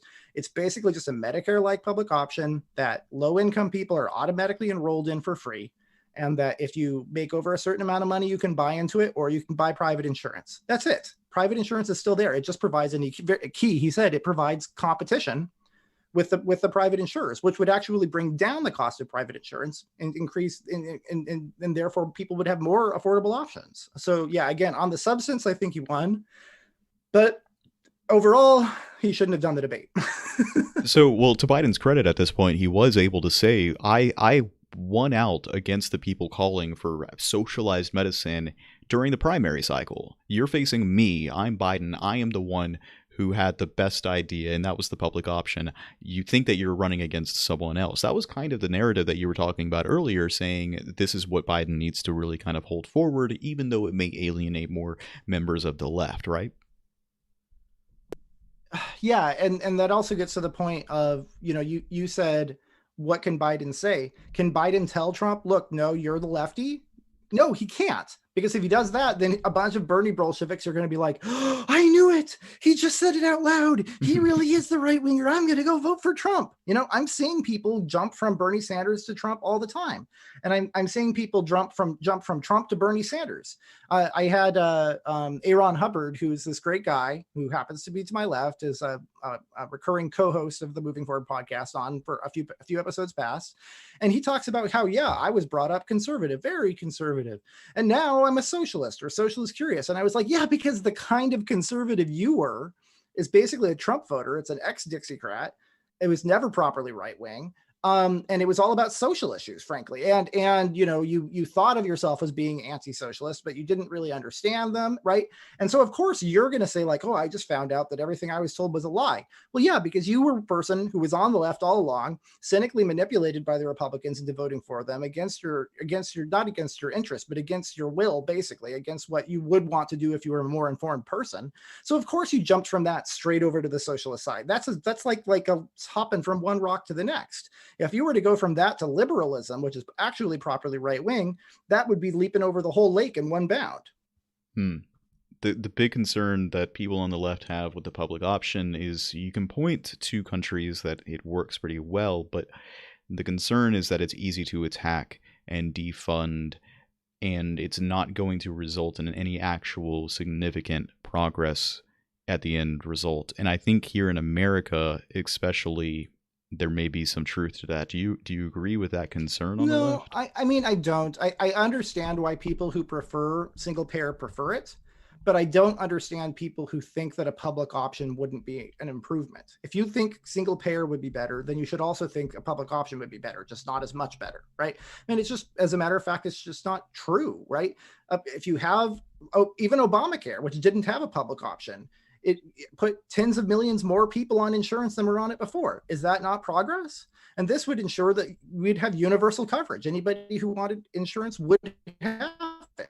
And if you couldn't and you're really poor, get it for free. How is that not progress from the perspective of somebody who wants single payer? I get that it's not it's not outlawing private insurance. It's not going full socialism, but it certainly is a step in that direction. And it's a step that I'm willing to allow the society to take, because I'm trying to de-radicalize people. But it is a real compromise for me, because I'm worried, some percentage of people will say, okay, things are good enough now, maybe we don't need socialism, and that's good. But some other percentage of people is going to say, oh wow, this is so awesome, let's get even more socialism, and then I'm actually shooting myself in the foot by supporting this compromise. Like, people don't, I'm kind of tired of being, as a right winger who spends a lot of time talking to the left, I'm tired of people treating me like they're trained conservative monkey. You know what I mean? Like, I thought I was standing up for myself, but apparently not enough. Like, I have to remind people, this is a compromise already, like, I get that you want to make the perfect of the enemy of the good from your perspective, but people like me are never going to come along with that, because we have internal conflict about going this as far as we are already, frankly. Well, I'm also compromising myself a little bit too, because I think a public option itself, in conjunction with the universal basic income, I mean, you wouldn't expect a public auction to be able to work within the confines of, hey, we're going to raise prices a little bit. I think at the very minimum, a universal basic income today would be abused by the existing healthcare infrastructure that we have in place. And I that's don't actually agree with that.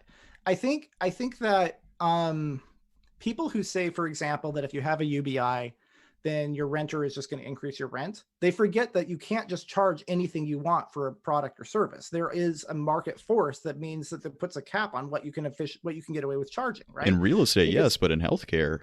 in healthcare, in health insurance, absolutely. If in fact, if you had a single payer, then there really is no competition. If the government tells you it's going to cost you this much money, right, you have no way of getting out of it. That's your only option. Whereas if you have private insurance options, then, if Medicare is charging too much, you have an option of going to a private insurer. Or if Medicare is charging a little less, but the quality of service is inferior, you have a choice of paying a little more and getting, significantly better care. Options are good for consumers. And so that's what I was saying, is that with a public option in practice would mean that the cost of private insurance would go down, not up, right? Because now there's more competition. Competition is good for the market. Right. I think a UBI, I think $1,000 a month is a hell of a lot less than it's going to cost. It's going to cost what, like, for a middle class person, maybe $200 a month to get on the public option. So you get on the public option, and you've got $800 a month left from your UBI. I think that people will come out ahead. I really honestly do. Well, yeah, especially in dual income households. Ideally, That's even huger. We would see a lowering of costs as a whole throughout. Like, that's really all you can be optimistic to hope for at this stage in the game, for sure. Someone in my chat mentioned the phrase "healthcare is a human right," and then asks, "But you have to buy into it." Well, what Biden is saying, and what he, it was interesting to hear him say it. He says, "The right to affordable healthcare."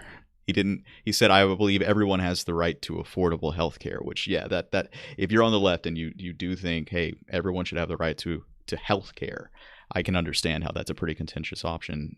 That's true. Yeah. But again, we're in the finals now, right? Yeah. There are only 2 people left. I keep reminding people, voting for a third party candidate at this stage of the process, as opposed to voting in a primary and trying to actually influence who's going to be in the final, is like betting your money in a boxing match on someone who was eliminated in the last round, right? Right. You're guaranteed to lose. These are the only 2 options. And so, yes, I think from the perspective of somebody who wants progress on healthcare, Biden is obviously the better option. Yeah. I mean, Biden made a good point, though. He said, like, as Trump kept saying, oh, I have a great plan. And Biden's like, you've been saying that your whole presidency, and you still don't even have a plan, let alone I'm not saying you haven't passed it. I could respect, it's hard to pass legislation. You don't have a plan. You're all talk. Trump accused Biden of being all talk and no action. It's exactly the other way around. 100%. Trump is all bluster.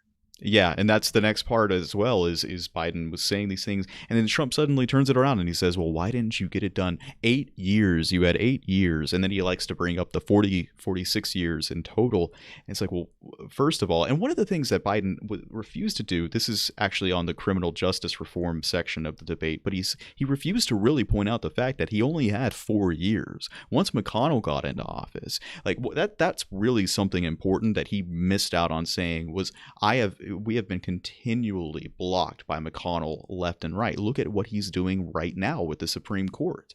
He is the problem, not me. We got things done in the first 4 years to whatever degree he wanted to say that, but he consistently failed to do that. And that was one thing that Trump was just like, well, why didn't you do it back then? As if now he's suddenly asking, well, you're saying all of these great things, but you didn't do it, as if he's suddenly going to turn around and do it. It makes no sense.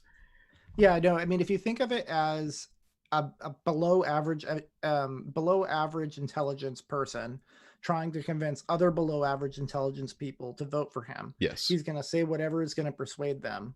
That's that. If you think of it that way, that explains Trump's argumentation.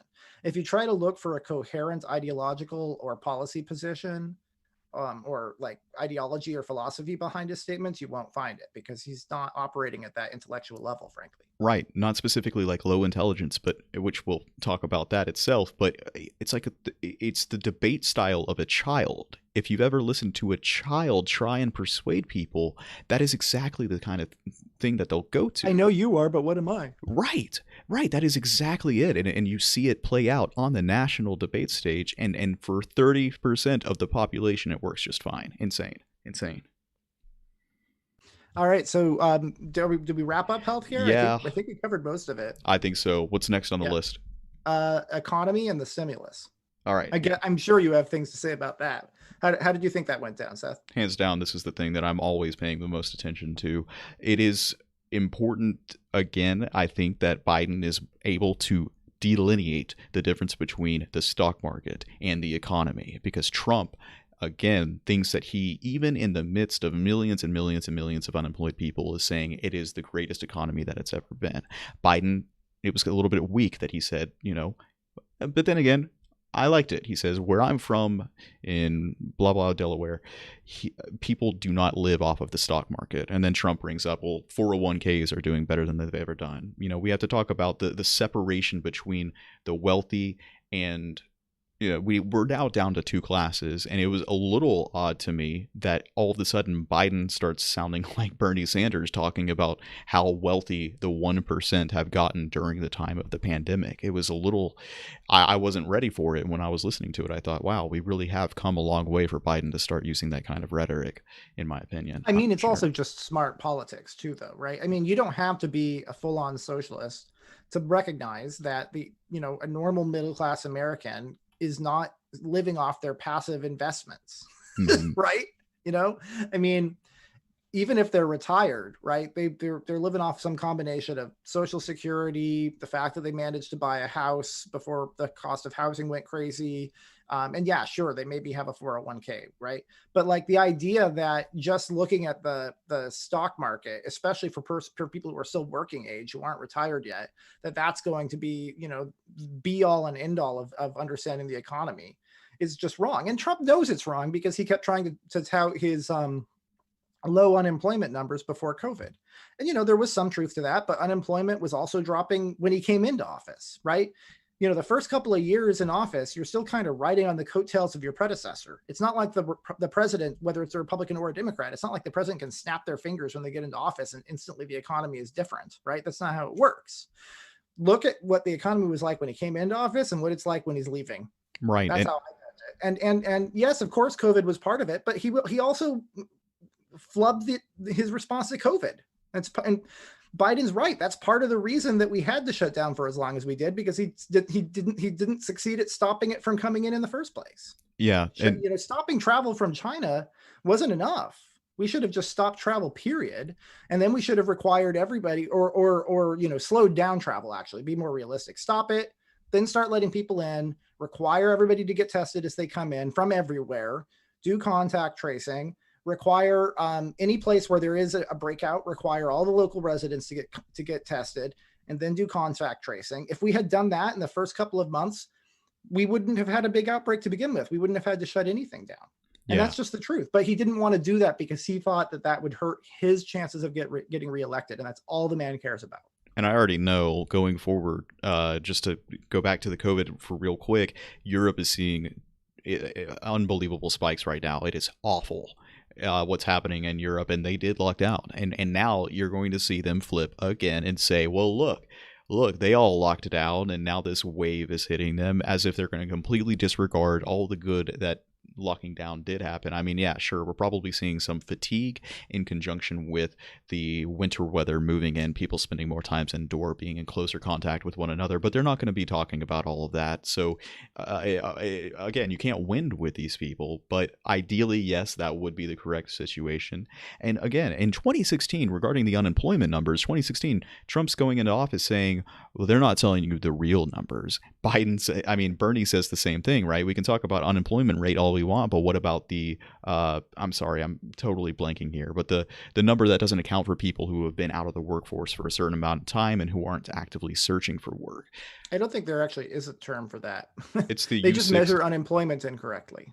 Yes, That was one of Yang's points. He's like, the actual unemployment number is not what they say it is. The labor participation rate. Trump was saying that when he was running against Clinton, right? Because on some level, Clinton was having to defend the Obama administration's record, right? And Trump would say like, yeah, but the actual unemployment numbers are higher, right? Which was true. But as soon as he took office and now he's accountable for the real unemployment number, suddenly he wants to use the fake one. Absolutely. But people don't care. Again, he can do whatever he wants and they're happy with it. But he does say things like, you want to transition away from oil. This is going to, transition a little bit into the climate change part. But what about that industry? And Biden says, yeah, we're going to move away from that industry. No one's actually talking about the fact that there's only, 150,000 employees employed in that entire industry.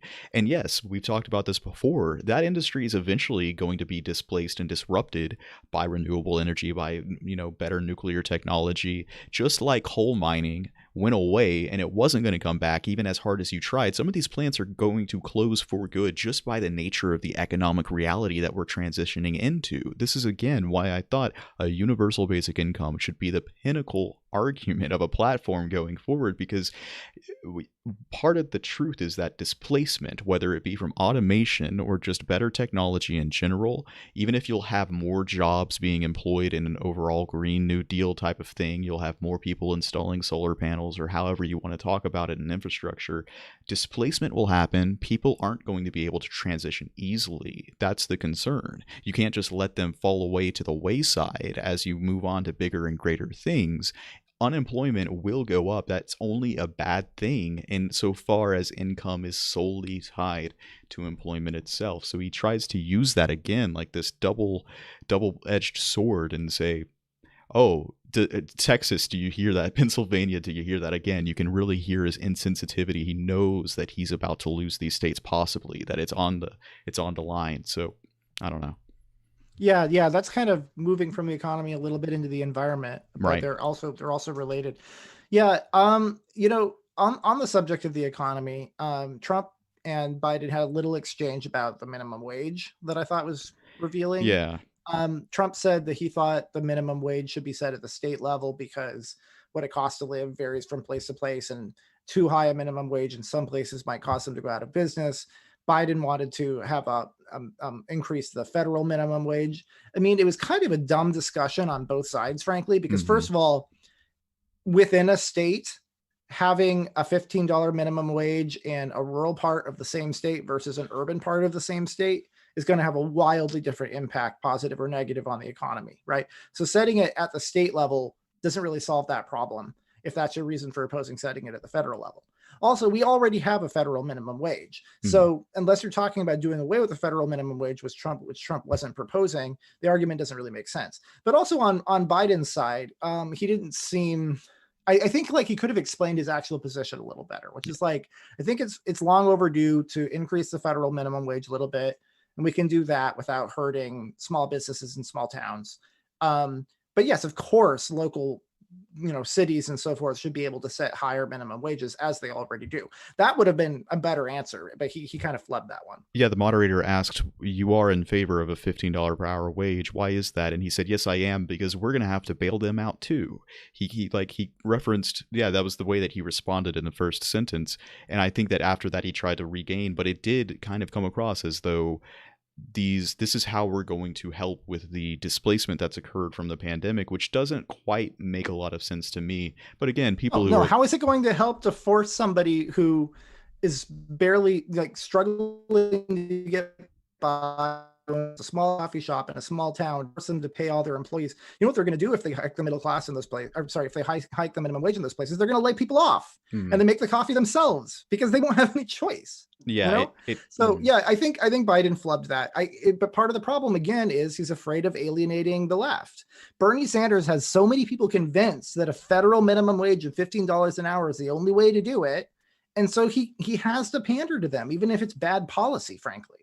Yeah, you're exactly right. And again, people who listen to this know my point on this is the right typically likes to overplay the effects that a minimum wage increase has on small businesses, but I do think we've never seen a jump like we would have seen from a $7 wage to 15 an hour wage. I think it's right. Yeah, or in some cases, and by the way, I don't support this. I think this is awful, but in some places they actually pay below the minimum wage to waiters and waitresses and so forth, right? Because supposedly it's made up for by their by their tips, right? For 2 years. And so if you do away with their ability to do that, which I think we should, because I think that's bullshit, but if we do away with their ability to do that and then also increase the minimum wage, do you think that a restaurant is going to keep on the same amount of staff? Absolutely not, right? Because you just like tripled or quadrupled the cost of keeping on an employee. They're going to put more part-time people. They're going to have less benefits. They're going to cut staff. I mean, yeah, of course, I understand that the right overplays that card. But if you think that hiking the minimum wage that much all at once isn't going to, cause problems, you're wrong. But that's not even what Bernie Sanders was proposing. He was proposing increasing it gradually. But because of the rhetoric that he uses, $15 or nothing, $15 or bust, Biden flubs a question and possibly helps reelect a Nazi because of bad rhetoric from the Bernie bros. I mean, they aren't even accurately reflecting their own policy when they say that. Right.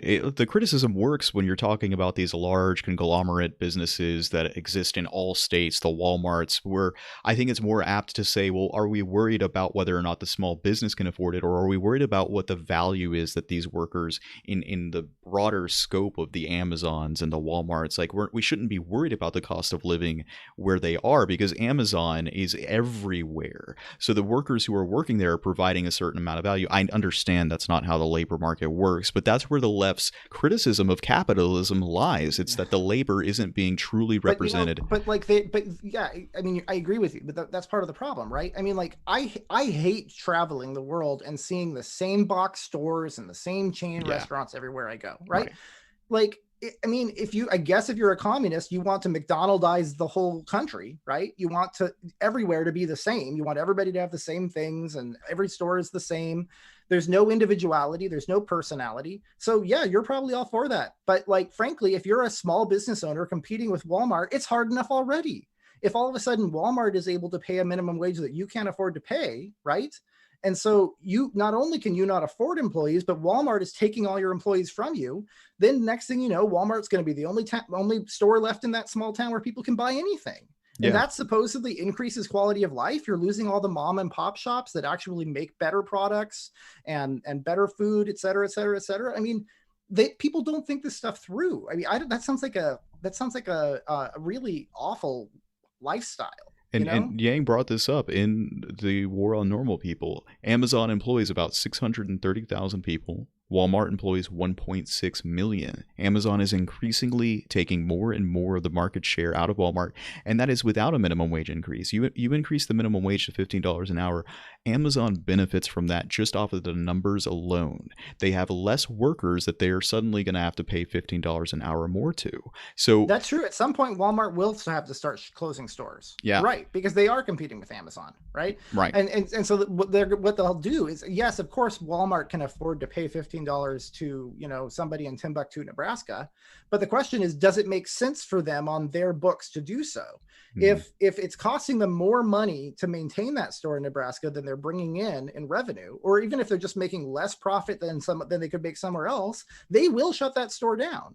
And then people locally there will be buying everything from Amazon. So they're already losing a lot of business to Amazon, and now it costs them more money to maintain it. So even if you're fine with the Walmartization of the American economy, which I think is gross, that your point about Amazon is totally right. I mean, you will lose even the Walmarts. You're going to have total ghost towns with nowhere for anybody to get a job. job except for working for the federal government, which again the Congress are fine with because they want us to all be slave state anyway. They want the government to come in and say, you can't do what you're doing, Seth. You're not really contributing to the economy with what your work right now. Here's some gray overalls. Go break rocks. That's what Right. they want.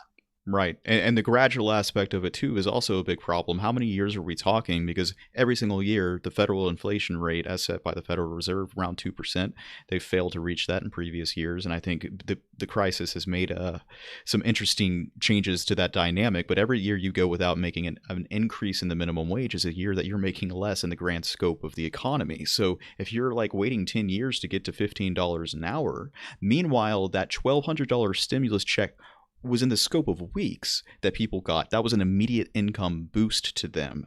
And it did not have the same type of displacement or the same type of pressure upon wages that we've been laying out in the past 2 minutes or so. That is the logical choice to go. Trump's critique of Yeah. the minimum wage So, increase so in on the general. on the Mm. subject of the stimulus specifically, are you convinced that, for example, helping Democrats win the House and the Senate and the White House would increase the odds of us getting a stimulus bill and it being one that's better for regular people, or no, and why? Okay, so I've been wanting to make a specific self contained video on this. We might get caught on this for a little while, so be prepared. Okay, so this is the question, right? We've seen this battle being played out over the past couple of months, Pelosi versus McConnell, and then Pelosi and Mnuchin at the negotiating table. There are a few things we know for a fact. McConnell and the Republicans in general are completely against increased stimulus, except if it has better bailouts for the already wealthy. Even individual checks are off of the table, according to McConnell. He's come out and said that. But McConnell has also said if Mnuchin and the White House come to us with a deal, we will take it. So theoretically, if Pelosi and McConnell were to, Pelosi and Mnuchin were to come to a agreement, we could see that action being taken. Now, in terms of looking forward, because I don't think it's happening right now. We're just about a week away from the election. I do not see this happening. We're waiting until January. The question really is, how does the election play out? What kind of power structures are going to exist? Best case scenario, let's say, which might be different than the best case scenario for you, Rio. Best case scenario, there's a blue wave.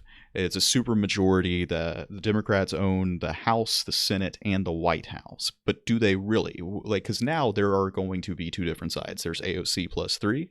There's Pelosi probably still in. Schumer still in, which Schumer, I don't know. I think Schumer can swing either way. I could be wrong about that. Who knows? Like, we saw interesting voices come out during the very beginning of the pandemic, such as Tim Ryan. Tim Ryan coming out, making a bill, getting it signed with Bernie Sanders and AOC. Almost a conglomeration over a progressive acknowledgement of how we should address the pandemic that never got quite the same traction with Pelosi. I don't even think that Tim Ryan's bill ever made it through the House to begin with, because Pelosi was just fundamentally not having it. Pelosi will accept a bill with $1,200, but it won't be the actual foundation of what her bill is fundamentally designed to do. So it is actually, I think, the question of how does a stimulus look in next year's congressional session is a question of what does the future of universal basic income look like. I think it is the grounding framework. And I don't know how to answer that. This is the harder question in general because we don't even know how the election itself is going to play out. Yeah, I don't know if it would surprise you or not, but like that's basically my best outcome right now as well. I think where we might differ is that you, not even so much you, but some of my other co-hosts are lefter than you, might want the AOC plus 3 side of the Democratic Party to win, and I would take more the side of the Democratic establishment in that battle after the election. But I do still want the Democrats to have a supermajority. I want the Democrats to trounce the Republicans up and down the ballot in as many places as possible.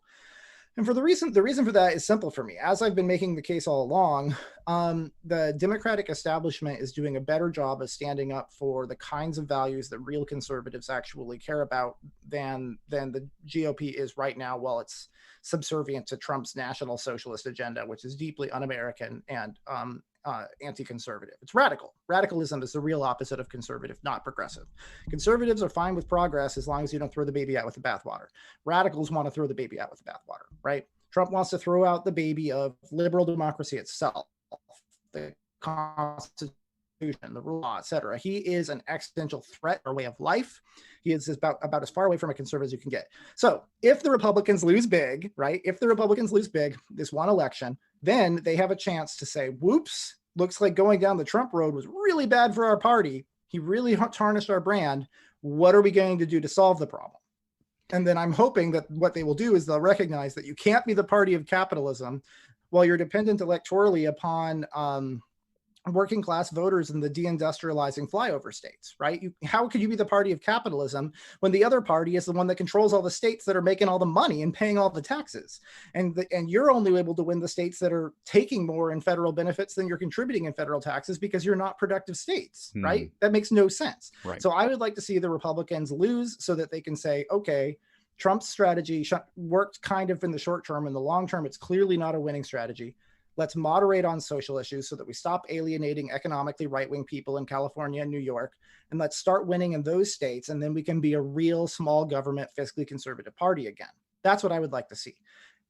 And while they're working that out, I would like to see, Nancy Pelosi's side defeat Bernie Sanders' side within the Democratic Party. I'm open to supporting compromises with progressives during that process. But no, I do not want the Democratic Party to become the Democratic Socialist Party. And if you have a problem with that, take it up with Barack Obama, because he agrees with me. It is interesting that I think we both agree that there's going to be, if the blue wave occurs, there's going to be some sort of dynamic between, the Tea Party moment never happened for the Democrats. We're going to see a schism essentially within the party. So I think you're focusing in on the conservative aspect of that dynamic, which I understand. My thing is, and this comes back to your concerns overall that you've been kind of voicing on Twitter, is, see, from my perspective, the baby in the bathwater that isn't going to be tossed out when it comes to the establishment is the means testing. The one thing, and Pelosi has said this, is that she doesn't want to just give out checks to anyone. I understand her contention on the checks going to people who don't need it in terms of higher income brackets, which again, I'm contentious about because the rollout of the stimulus checks itself should have reached more people than it did. But also that in general, people who are unemployed, chronically unemployed, the very people for who universality needs to target, or not even target, but reach the most, it feels like it is more of a assurance, more of an eventuality that Pelosi, if she and that establishment Democrat base, if they maintain the power structure moving forward, that we will see, it's more likely that we'll see a universal basic income pass in some way with stimulus checks. That is the exact type of thing that we were concerned about earlier on. Yeah, no, I understand. I think that's part of the reason why I think that Andrew Yang needs to position himself better to actually influence the party. Right. And he's doing a lot of it well right now. I mean, he's making efforts to build relationships with the media that he didn't have when he ran the first time around. He's possibly going to be in a Joe Biden administration, which will actually get him government experience and credibility within the party. In the Joe Biden administration, he could go talk to Nancy Pelosi and he could say, like, look, I'm the technology ambassador or whatever he's going to be called, right? Technology czar, right? I'm going to go talk to Nancy Pelosi and I'm going to say, look, I understand why you preferred these policies. Let me explain to you why the slight tweak would make it more compatible with the way the economy is going to be working in the future. He comes with the credibility of someone who's been in business. He comes with the credibility of someone who understands economics and understands technology and who's just younger, frankly. I think part of the problem is that the establishment is a little stuck in its ways. People who have been there a while are a little, it's not even about ideology necessarily. They're just a little bit closed-minded. They don't necessarily understand the modern economy. If Yang had the credibility of being a technology czar in their own party's White House, he could change a lot of minds, frankly, it's easier to change the minds of people who are already in power than it is to replace every single member of the establishment in one election. It's not going to happen, guys. Sorry. Yeah. And this is a contentious thing that I've had speaking with people on Twitter is how has Yang been working towards trying to, hey, let's get this done, nudge people along to a stimulus. I think everyone agrees it's important that we pass something now. It's going to be a disaster if we wait until January 30th and we have years of skyrocketing infections and we know Trump's going to sit and pout for those entire years. At worst, he's going to try to actively make things worse in those months to the transition. It is important that we pass something along, but I kept on trying to say, listen, maybe Nancy is really trying to hold this back because she doesn't want to pass the COVID liability shield, right? That was a big thing for me. Is I can understand the ways in which, listen, you could look at it and say, well, if you pass this and baked into the entire resolution is something that lets employers get off scot-free for months, right? Like, even if you thought you had a blue wave coming your way, which is not an eventuality, which you cannot bank on, this could be something where for years and years and years you're not able to even overturn it, and employers are suddenly able to go off scot-free on their employers. Any boost in unemployment doesn't really matter that much because employers will call their employees back. You can't say no to that and stay on unemployment, right? You're giving up so much more in exchange for $1,200 that it's almost the exact kind of thing that you don't want to make the existing welfare net worse and make people who are already on benefits right now have a worse outcome by just going through and shoving through a universal basic income, because that will damage a UBI in the long run. It will destroy its reputation. So like Andrew Yang's out there showing up on CNN with Wolf Blitzer saying, Nancy, let's get this done. And there was that whole hoopla about how he said her first name and he wasn't addressing her correctly and everything. But from the beginning, I was like, listen, I think we're misunderstanding what her contention is here. It was a little bit of both, right? But we had to understand, well, would she, in a blue administration, would it even be a problem in that? That's what I'm wondering about. Would the idea of the $1,200 check be an issue that Nancy would stick her foot in the mud with? Like, if that was to be the focus, No. you don't think so? No, I don't think so. No, I think that whenever one party has a majority in the House and the Senate and the White House, the odds of something passing go way up. When you have a divided Congress, things don't pass, right? Which is why actually conservatives who prefer obstructionism over reformism, which is a strategy that I actually understand. And in my moments of greatest frustration with the left, I am actually tempted to try it myself, actually prefer to have a divided Congress, because then nothing happens. And that's the ideal for a true conservative. You don't want the status quo to change. So I think if there's a Democratic majority, we will get a stimulus. I think it'll include some kind of direct cash payments, especially since, as you said at the beginning of this conversation, support for a long-term UBI is actually higher than Medicare for all. So I think we have a better chance of getting a UBI in the next 4 to 8 years, especially if the Democrats take control this time around, than we do of getting single payer. I think we have a very good chance, basically a guaranteed chance, of getting a public option like Biden wants to do if the Democrats win. But, you know, if a bunch of people on the left refuse to vote for the establishment Democrat who happens to be the one running in the general election for Congress in their district, you know, then Biden will not even be able to achieve that little bit of progress. That's a terrible undermine outcome. People's ability to get a UBI as well. So, you know, if you really want progress, you got to vote for the Democrats this time around. If you want what's good for the conservative movement in the long term, you've got to vote for the Democrats this time around. We reasonable people on the center left and center right need to come together to defeat the radicals on both extremes. So this is where we are right now. I think we're at some really interesting dynamics right now. It's awful looking at the coronavirus infection rate. It's going absolutely haywire. But I actually think, you know, if there was a moment for us to do something to really show unconditional cash support, it's going to be now. It's especially if we don't get anything passed in the next week. Our one shot will be January 30th, the next week or two, the very first session of meeting of the Congress. That's going to be where someone's going to need to put forward, hey, retroactive stimulus and stimulus going forward on a monthly basis. What about something like Tim Ryan's plan, $2,000 checks going out to people? You think Pelosi is going to sign something if it was just like a skinny bill like that?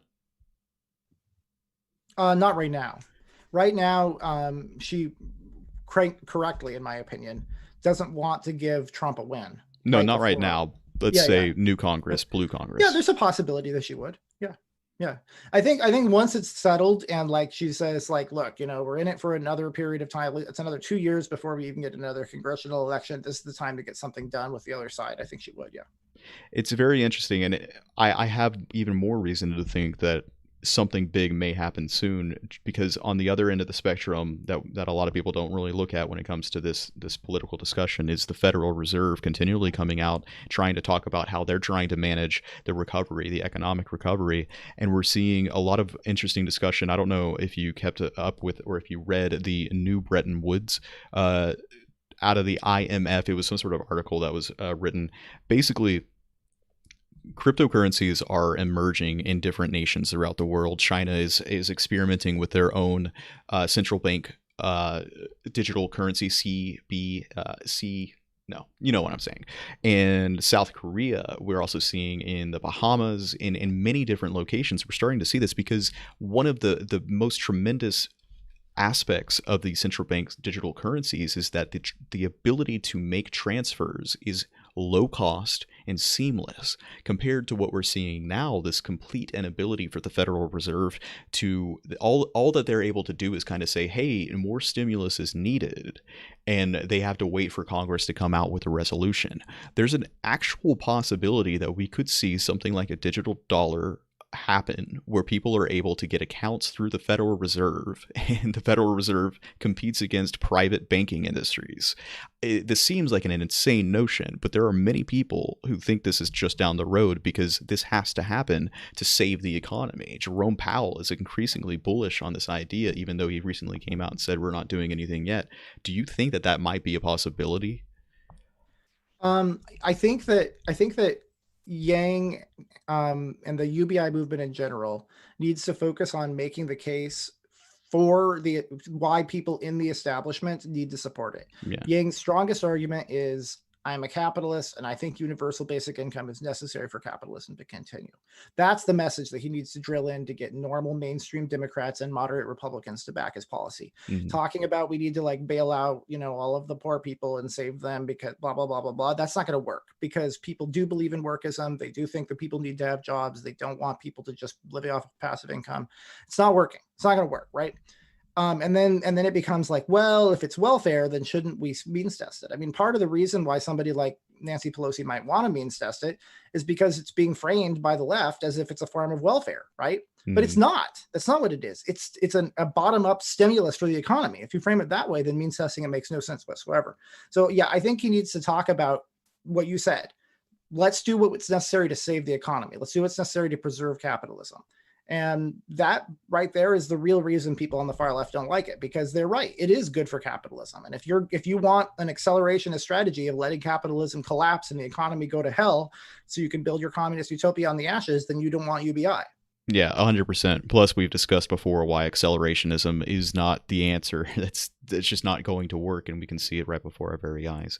But yeah, so I think that those two things right there, the stimulus that is needed from Congress to address the pandemic going into the next year, and also the Federal Reserve's mandate to try and keep unemployment at a minimum and also control inflation, it does look like quantitative easing for the people is something that is bubbling up in that entire sphere. So there are two big pulls towards a universal basic income and stimulus in general, and it's going to be very interesting this next year, no matter what. Yeah, I agree. So there were just a couple topics left in the debate. I don't want to spend a lot of time on each of them, but just really quickly, the immigration. Oh my gosh. Yeah. What did you think of that exchange, Seth? The biggest takeaway was, right, the only Latinos who actually show up for their court hearings are the ones with low IQ. Think about that. This is the president of the United States saying that if you follow the law, then you're stupid. Right? Yeah. But of course he is, because he thinks that he's spent his whole life getting away with breaking the rules. Mm. He thinks the rules don't apply to him. And he thinks everybody sees the world through the same totally narcissistic, deeply evil, selfish way that he does. And they just don't. Most people are decent people, and he doesn't get that. So yeah, no, it's not people with low IQ who show up. It's people who are genuine asylum seekers who have a genuine claim, and they go back because they're hoping to get legal asylum. That's why they do it. Right. God, what a piece of shit that man is. Correct me if I'm wrong here, but from what I understand, Trump actually has a pretty impressive amount of Latinos who support for him, especially male to Latino. And there is a significant population of illegal immigrants who have gone through the course of obtaining citizenship, or their parents did, and they take a large amount of pride of going through that system and doing everything correct, because it is a difficult thing to do. And they approach immigration similarly, whereas if you want to do it, you need to go through the proper ways of doing it, and the left loses them the more open borders, quote unquote, is able to be attributed to them. So I think the very worst thing Trump could have done to keep his hold over that amount of Latino voters that he has was to say the thing that he just said. Like those of you who did it right, you're stupid. Yeah. You should have broken the law. Seriously, that's right. Unfortunately, well, let's put things in context. When we say he has a lot of Latino support, that means he has relatively a lot for a Republican, right? Like, he doesn't have a lot. 80% of Latinos are going to vote for Joe Biden. But the ones who are voting for Trump, yeah, some of it is that, we did it right. You should do it right too, which frankly, I have a lot of sympathy for. Another part of it is it's people who immigrated from Cuba or Venezuela who were fleeing, or places like that, fleeing communism, frankly, fleeing socialism. And they buy into Trump's rhetoric that, Biden is a puppet of the socialists, right? Right. And this is one of the many reasons why I keep saying Democrats need to distance themselves from socialism. If you're supporting social democratic policy, call it that. Don't call it socialist, because people know what happens when you get real socialism. They run away, they flee. And people who fled communism are not going to turn around and vote for a party that's flirting with it. I'm sorry, they're just not going to. So I also have sympathy for that, except that in that case, they're really just buying into Trump's lie. But unfortunately, the Democrats are making it all too easy for Trump's lie to work, because they're not denouncing socialism. I think, the Democrats need to have a sit down with AOC and Bernie Sanders and say, look, we will support some of the policies you want to support on the condition that you stop calling yourselves socialists. Right. And the purely strategic thing, what you're advocating isn't even real socialism anyway. So stop calling yourselves that, because you're hurting us. You're hurting us. You're hurting us with the Latino vote. It's really frustrating to see these people, mostly white men, frankly, the Bernie Bolsheviks, it's a stereotype for a reason, coming along and telling immigrants, brown immigrants, that you're stupid and you should support socialism. And by the way, we have it so hard here in America.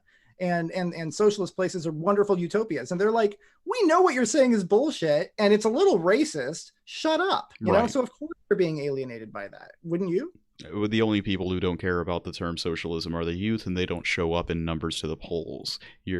So the other aspect. And by the way, if you're talking about young, like children of immigrants from Cuba, oh yeah, they do care about it. Oh yes, huge, because that narrative runs very, very strongly throughout their heritage. It's look at where we've come from. This is the country we're going to because it is this way. And then you hear a politician saying, "Look, we're about to make it so we're the place that you just escaped from." Yeah, that's a very powerful type of rhetoric. And on the same topic of immigration, we also had cages brought up, which was insane. Here's a moment where Trump turns around and says, "Who built the cages, Joe? Who built the cages?" I made a tweet and I said, it's like I said, quote, "Who built the cages that I put children into?" Right? It's like he flips over, and we saw this too. No, that's like saying if you were accused of putting innocent children in prison, right?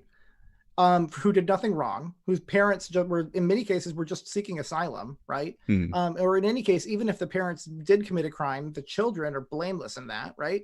So if you're accused of putting innocent children in prison, and then you say, well, but you built the prisons, it's like, wait a minute, all of a sudden, like, there's no middle ground here. You have to be totally against the rule of law, or you have to be in favor of throwing innocent children into cages. I don't understand. Where's he coming with that? Like, again, yeah, they built cages, and they put people in them who are actual criminals on their way to being deported because they're actual criminals, right? Biden and Obama were focused on deporting criminals, right? And stopping people who had just recently come in. They weren't left in the cages indefinitely for long periods of time. They certainly didn't have kids in them.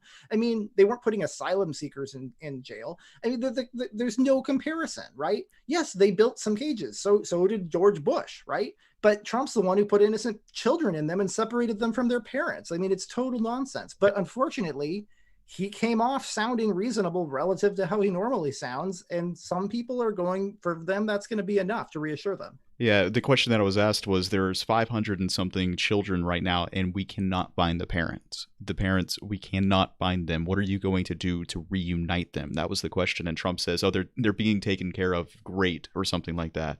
And like he completely just dodged the question and then brought up that entire thing of, well, it was actually Joe Biden who built the cages, so you shouldn't be worried about me. You should be worried about him. He does that again. He flips on the rule of law thing that he likes to try and say that he's doing, right? And he did this when it came to racial justice in America too, is he tries to turn around and say, well, Joe Biden passed the crime bill. He says, why did you do that? As if it somehow absolves him or reverses the narrative that he gives his voters that he is the candidate for the rule of law. It is bizarre. And by the way, Biden is the candidate for the rule of law. Biden has, from the perspective of an actual conservative, not a Trump voter, great, good. I like that Kamala Harris was a district attorney. I like that Biden was tough on crime. At the time when they passed that crime bill, there was a real problem of crime in this country, and the crime rate has gone down dramatically since then, right? If Biden were president, we wouldn't have all these people rioting in the streets because you wouldn't have a racist president inciting a race war. And just Biden is the candidate for the rule of law. Great. It's like there is no coherent ideology behind Trump. He just tries to win. He has a very short attention span, like a goldfish. Yep. What can I say to win this one question? Even if it contradicts something that I said to win the last question. He's not a very bright person.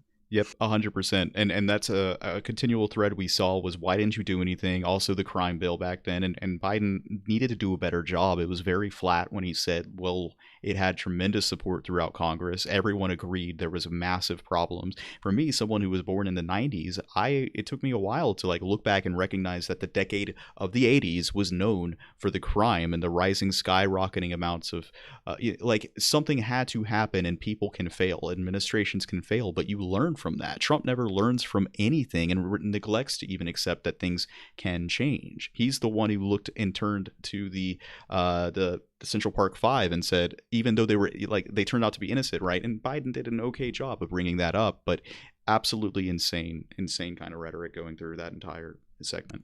Yeah, and as another example of him conflating Biden with the left, and also just conflating Biden with anybody else who he associates with the Democrats. He tried to make it sound like Biden supports the rioters, that Biden supports defund the police, or that Kamala Harris does, and that therefore Biden does. Biden has said really clearly, rioting is bad. I would not condone rioting. Rioters should be put in jail, period. Right. Pigs in a blanket. Fry them like bacon. Many times. Mm-hmm. Yeah. And whereas Trump is equating the rioters with peaceful protesters. That's the real shame here, right? Is that, Trump's rounding up peaceful protesters with the Gestapo and not actually succeeding at stopping the rioting, and there's also blame on Democratic governors and mayors too. They don't get off the hook. Local police are out of control. They're doing a terrible job. They're harassing protesters who are just expressing their First Amendment rights, and then actually refusing to step up and stop real criminal behavior. That's a problem with the culture of the police. And yes, local mayors should be cracking down on that to the extent that they are good, right? But the police are paid for by our tax dollars. If you don't do your job where I come from, you get fired. Your job is to protect property and people. If people are being hurt and property is being damaged under your watch, you fail as a police department. Yes, the blame goes on the mayor, but the blame goes on the police commissioner too, and the police officers. But of course, Trump's narrative is the cops are perfect saints who've never done anything wrong. They're failing to do their jobs. And the strangest thing is, I do actually think Trump does not get this, and his malignant narcissism came through again strongly in this segment. When the question was, it started out with race in America. Many African-American families, many Black communities are very familiar with the notion of quote unquote the talk, that you sit your children down in the living room when they're all, about old enough to drive, and you say, listen, you're going to get your driver's license, and that's very great and important. But if you ever get pulled over, You turn the dome light on, get your license out quickly, but as soon as they leave their car and the patrol car behind you, you need to put your hands on the dashboard. And then, and they said, what do you have to say to families who do you understand why families think they need to have that discussion with their children? And Biden says, I could never imagine having to sit down with my daughter and tell her what black families have to tell their children. What does Trump say? Trump says, no president has done more for the black community than I have, except for maybe Abraham Lincoln. Except for maybe the possible exception of Abraham Lincoln. That was his answer to a question that by its very nature invokes empathy. It completely bounced off of him. Didn't even face him. There was it's all about him. Yes. He doesn't care about other people. Yes. He doesn't. If he cares about his children, it's only because it's his children. It's because he sees it as an extension of himself, right? He's a very deeply selfish person. Every question is about him, which actually is probably the one huge mistake that he made. When he tried to make it about Biden, even though he was, parroting Russian propaganda and conspiracy theories with tinfoil hat on and everything, at least he was making the conversation about Biden. But when the conversation is about Trump, he loses because he is deeply unpopular. Joe Biden's approval ratings and support aren't terribly high. There's not a lot of enthusiastic support for him, but there is a lot of enthusiastic hatred of Donald Trump. And Obama still has 10 or 20 points higher approval rating than Trump. So when Biden can make it about Obama and Trump makes it about himself, that hurts Trump. So, by Trump's standards, this was probably the best debate of his political career, and hopefully it's last. But it still is, very, very far below what an actual good politician would do. I mean, like, obviously, when you're that unpopular, the last thing you want to do is make every question about you. That was an opportunity to demonstrate that he actually cares about other people in this country, and he just flat can't do it. Right. Yeah, I agree with everything you've said. I also want to say that Biden's kind of mannerisms have always fallen short for me. His malarkey thing, all of that, it doesn't work for me, but I will say he genuinely got a laugh out of me when he said that you were a dog whistle as loud as a foghorn. Yes, exactly. Well, and again, on the substance, Biden won that round. He's getting most of the black vote. Trump didn't win a bunch of black voters over with that exchange, right? I mean, he tried to make Biden sound bad on the crime bill. You know what? Black people know about that. They know about the history of disproportionately putting black men in jail for marijuana possession, etc. You white-splaining that to them isn't going to win them over. They know about it. They know Biden's rhetoric. They've talked to him about it. Biden has a great reputation in the black community. They understand and forgive that he made a well-intentioned mistake. He lost that round big time. Trump did. Yeah, and there was a significant. And yet, in the end, he kind of won the debate because the standards were so low. It really is disturbing, but we'll see. We'll see if he swayed enough people. I hope not. It's hard to wrap your head around that for sure. But before we get into climate change, the only other thing that I can remember from that entire segment is him continually asking Biden, "Why did you not do it? Why did you not do it?" And then Biden finally, at this point, says, "Well, we had a Republican Congress after the first one," and then Trump tries to says, "Well, you got to talk him into it, Joe. You got to talk him into it," as if he. Yeah. Trump couldn't talk his own party into building his damn wall, right? If there was a single policy that Trump voters wanted more than anything else, it was that wall, right? And he couldn't get his own Republicans who controlled the House and the Senate to fund his wall. He couldn't do it, right? He waited until Democrats took over 2 years later and then started blaming the Democrats for it. But the Republicans didn't want it either because they know it's a stupid waste of money, right? Yep. And of course, it doesn't matter. It doesn't stop him from lying and saying we built 400 miles of new wall. No, they have built 2 miles of new wall and they have repaired 400 miles of wall, which is something that the Democrats happily gave them money for because they were already repairing existing wall under Obama, right? Because they're not actually pro-open borders, no matter what Trump says. Democratic establishment, Obama was called the deporter-in-chief by the far left. And then you've got Steve Bannon running a third party build the wall type thing, taking donations, millions and millions of dollars from Trump supporters and completely And then just stealing it. pocketing it and Yeah. just pocketing it and getting arrested for fraud as a consequence of it. I mean, Yep. yeah, these are swamp monsters. It's his campaign, his administration. It's the swampiest administration in living memory. I mean, they're all absolute crooks. They're willing Every to last shoot one of them. themselves in the foot to own the libs. They're willing to contract COVID. Like literally, Trump is going around these rallies completely in the Midwest. He's leaving a trail of pestilence behind him. If you like, this is the thing. Again, I started talking about the. It seemed like a curse had been unleashed after RGB passed away, and they went straight ahead with the Coney Barrett nomination. Now look at what's happening. You take a look at Mitch McConnell. It looks like his face is decaying. His lips are deep purple. His hands are bruised. Right now, we're hearing news that Pence's complete like vice presidential office is having a super spreader event itself. Everyone's contracting COVID-19 around Pence. It's like the four horsemen are running this administration. Yes, pretty much. No, McConnell looks like, I almost feel like a bad person saying this, but I never pretended to be a saint. McConnell looks like if like Walt Disney did an animated remake of Star Wars and Emperor Palpatine was portrayed by a turtle. Yep. Right? Because they're all animals. That's what he looks like right now. He's Turtle Palpatine. Yeah, he looks terrible. Genuinely, I saw people making jokes about it, and I thought they were exaggerating, but he looks like he's on death's door. And the amount of things that this party has sacrificed to get Trump through, it is insane. Lindsey Graham, it looks like his career is over. It's amazing. It's absolutely amazing. Okay, well, was that the final topic before we head into climate change? Yeah. I think we're done on immigration. That Trump lost immigration and race the most, even more so than COVID, I think. Yeah, I think so. Because as you said, he managed to hurt the feelings of a lot of his own Latino supporters, of which he only has 20% to begin with. I mean, it's just terrible. It really is the thing that stood out. Someone said they were in the room watching with their entire family. They were watching the debate, and when he said low IQ Hispanics, like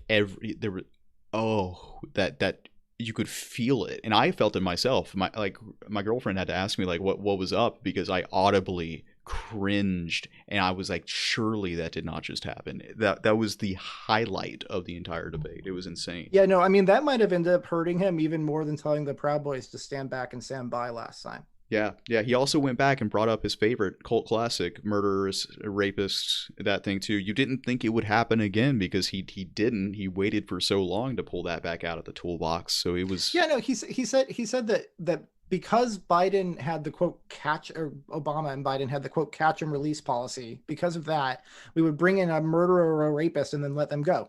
No, what he's calling catch and release was when people come seeking asylum, which they have a legal right to do under international and US law to this day. They come seeking asylum. You say, okay, while we're processing your asylum, go stay with American family and come back. And then if you get it, you can stay. And if you don't, you have to leave, right? And there's a backlog because courts are busy. That's how it works. That's not catching a criminal and releasing them. This person they're just they're following the law every step of the way. And he calls them low IQ for it and equates them with criminals. I mean, it's just despicable. Yeah. Biden and Obama were not catching murderers and releasing them. They were focused on deporting the people who had committed crimes in the United States, other than just crossing the border illegally. They focused on the people who had, been committing theft and, robbery and murder and things like that. That was the whole point. Yeah. And Nicole in my chat is just saying, I never hear the Democrats using these rebuttals when they're on national television. It's like they want to lose. I swear. Yeah, sometimes I feel like they do. I agree with you. Yeah, I have to say the same.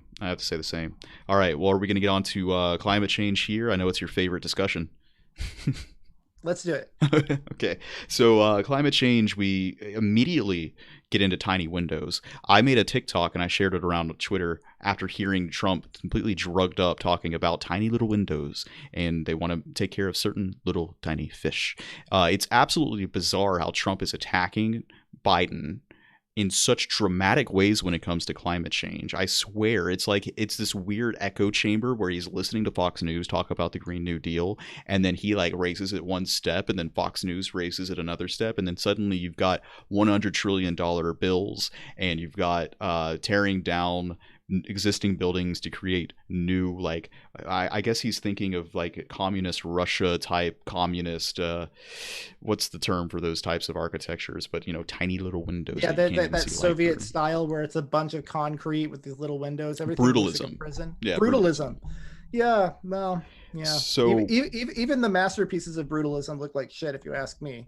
it kind of felt like, yeah, me too as well. It sounded to me that Biden had kind of lost steam. I think I saw him look at his watch at one point at this part, and there was a question where they were like, "Do you want to respond to that?" And he was just like, "No, I don't know what you're talking about." We had reached this point of the debate where it was so bizarre, the types of accusations. He said, $100 trillion. Come on, what are you talking about? Yeah, actually, I personally liked that move where he was just like, no, I'm not going to respond to that. It was kind of like, I'm not going to dignify this bullshit with a response. It worked for me. I don't Okay. know.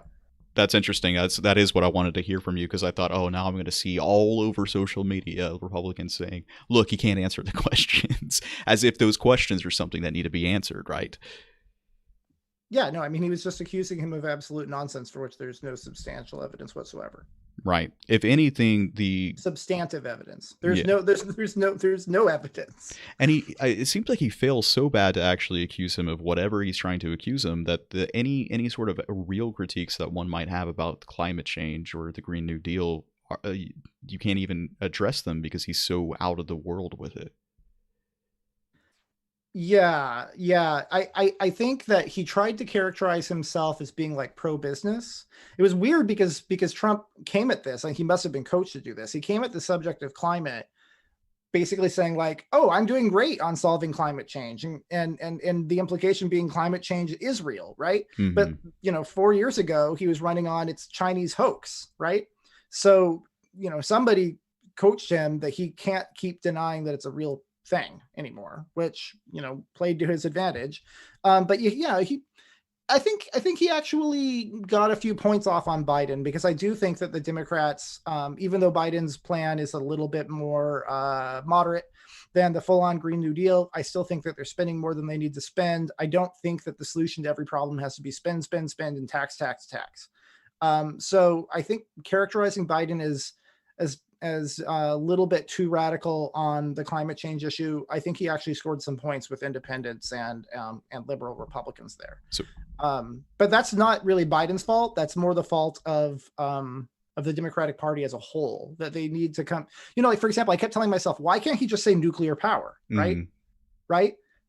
right. Instead we're talking about windmills and birds and all kinds of stupid bullshit like that. Like nuclear power, guys, it's safe. It's safer than it used to be. It's super clean. It's very cost efficient. Why can't he say that? Because of course the far left is on some issues is as anti-scientific as the far right. They don't understand the science, and they don't want to understand the science because they're thinking emotionally about it. Right. So I don't know. I mean, I wouldn't say Trump won that round, but I think he got some points off on Biden. But Biden also, responded pretty well too. He said, like, look, the freaking Wall Street Journal said that my plan's going to create 18 million jobs, so you can call me anti-business, but it's going to create a bunch of jobs. And we know a lot of Trump's supporters are working class. So I don't know, it might have been a tie in that round, He needed to do but a it was better pretty good. job of trying to explain how those jobs were going to be there and better equipped to deal with the displacement that might happen, because he needs to be able to say, no, I did not say absolutely no fracking, I'm not going to ban fracking. He shouldn't be like disallowed to be able to say, well, we're actually going to transition from fracking. He did say that about oil in general, I think, but eventually you want to get to a place where you don't need to do that anymore. And then Trump was ready. He was trying to I feel like he had been coached on the point to say, hey, if he says we're going to transition, he goes, oh really, that's a big thing to say. That was Trump's playbook right there. And it's not, and Biden said it is a big thing to say, which I get it. It's because he's trying to get the votes of radical environmentalists. Like, obviously a Biden administration is going to be better for the environment. Trump, again, was riding on Obama's coattails. He talked about how emissions were down. Well, yeah, because Obama was president for 8 years. Right. He's spent all of his time doing away with good regulations. Like I'm conservative. I believe in getting rid of bad regulations. You shouldn't regulate business for all willy-nilly for no reason. But yeah, I think that if you're profiting off of destroying the environment, then the public has a right to have a say in that, right? So he's doing away with good regulations. that were recommended by the EPA, which the Nixon administration started. I mean, he's a radical. Trump is. He's a radical. Biden's pretty moderate on the environment. My understanding coming away from it was that I think Biden expressed himself pretty clearly, actually, in terms of his position. He did say, "I'm not going to ban fracking." He did say, "I'm not going to ban oil." He just said we're going to transition away from it. I agree with you, though, that he should have said it better. And the question that was asked by the moderator was, what do you say to all the families that live in areas adjacent to these industries that are in the line of pollution? And Trump's response to that was, well, they are making more money than they've made in years. So he completely disregards the fact that their health is put at risk. And again, I think this boils down to my desire. And also, not everybody who lives there is working in oil. Right, 100%. This is why I wish workism was the main topic of discussion, because we continue to shoot ourselves in the foot, and we're willing to shoot ourselves in the foot for the sake of just having work, right? External costs exist. They may be making more money right now, but if they've got 3 different types of cancer by the age of 60, it doesn't quite matter as much because you're spending so much more in the much longer term. And not to mention that it's just completely abhorrent. It's monstrous to completely disregard the fact that kids are going to be growing up with mental disabilities from lead poisoning because you took away regulations that were designed to stop children from growing up with debilitating disease. Well, and in so many cases, he's just doing it so that they can earn a few extra pennies here and there. Tiny amount. He's not like, I think that he could play hardball with the oil special interest and still make them very happy. But he's just like, I mean, it's almost like he actively is just trying to hurt people's health. I mean, he's doing more than the actual companies even expected him to do, frankly. It's appalling. It's appalling. He embodied the exact type of industrialist that any environmentalist is pointing to and saying they are out to just make a dollar above all else and they will kill you and your family to do it. He's making industrialists look bad, frankly. I bet you that there are companies out there who are self-regulating. This is not an argument for not having regulation, but just because, doing things Trump's way makes them feel so evil that they can't live with themselves, frankly. I mean, it's just the stuff he's letting people get away with is things that we didn't let people do, until before Nixon started the EPA, period. It's really awful. Stuff that used to cause rivers to catch on fire. I mean, it's really bad. Every time that I hear the words Nixon in EPA, my mind fractures a little bit because I mean, he doesn't deserve all the credit, but he was president at the time and he didn't fight it too much. He let it happen. It's absolutely insane. Absolutely insane. All right, climate change, fracking. I think it was I don't know. What did you think about the last question? The final question was like, what would you say to Americans who didn't vote for you?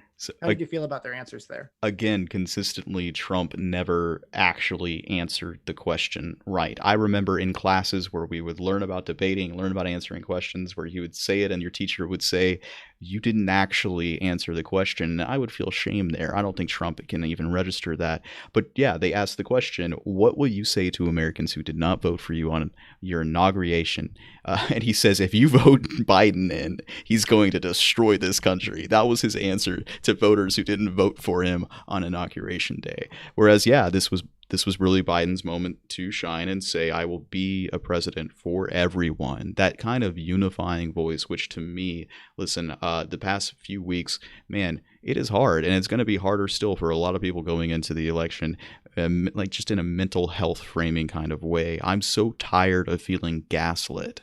And I really do respond well right now to just a voice that says, listen, we're going to come together and we're going to unify.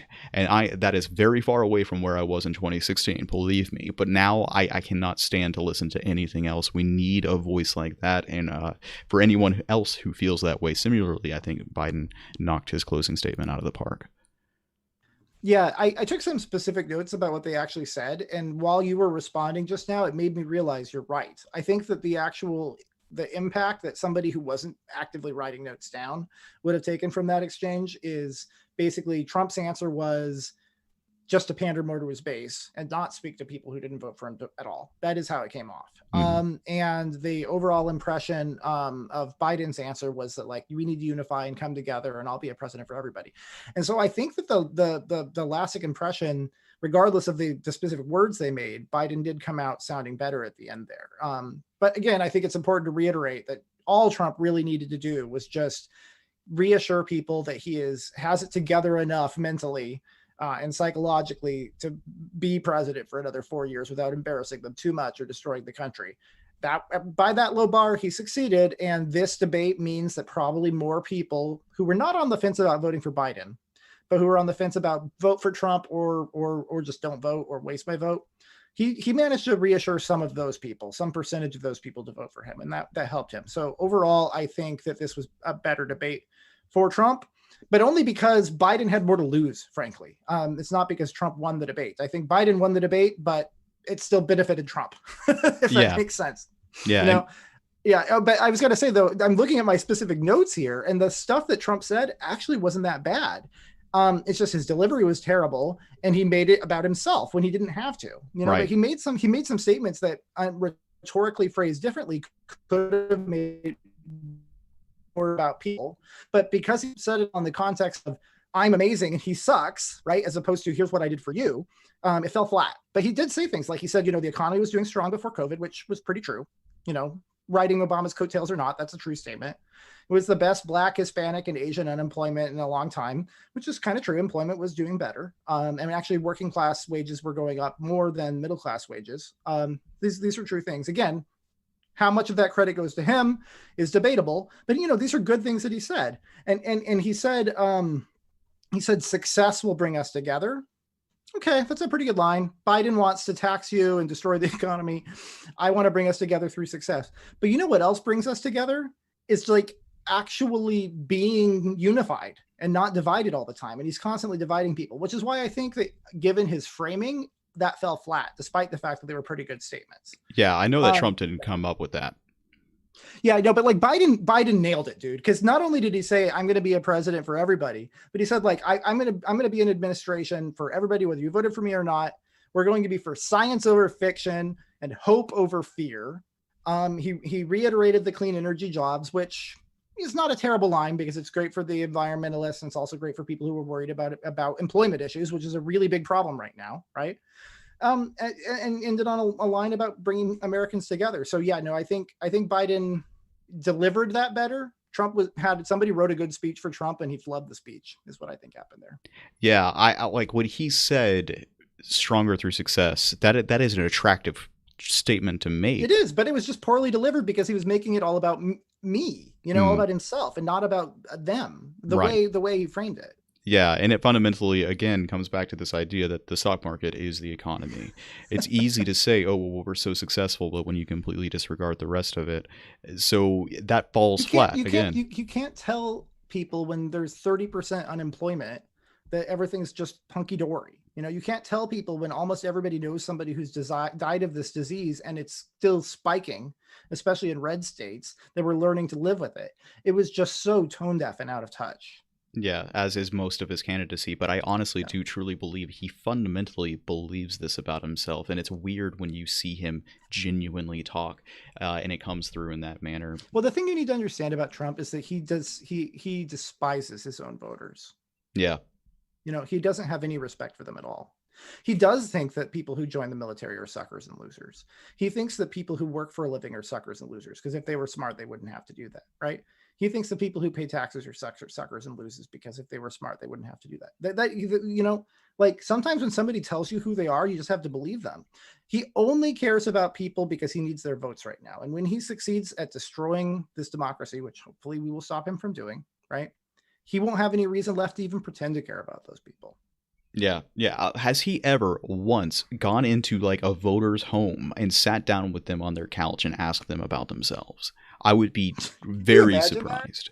I cannot imagine that. Absolutely not. He's a known germaphobe. He's a known, like everything about him screams malignant narcissist. I know I spoke about that a lot in the last discussion, so I don't need to harp on it too much. The greatest irony is that not only does he despise his own voters, but he craves the adulation of elite liberals Yep. more than anything. That's and that's why that when the Lincoln Project put up that billboard with Ivanka and Jared, talking about how basically New Yorkers are going to suffer and that's their problem and all of that stuff with the numbers of COVID deaths in New York. The reason that upset Trump and his family so much is because that's their circle. Mhm. Those are the people in Manhattan those are their neighbors. These are the people they do business with. It's all elite liberals. Trump's never been a Trump voter. Oh my gosh, you're exactly right. It's this toxic idea. He will never be allowed in the club though, because he's so déclassé.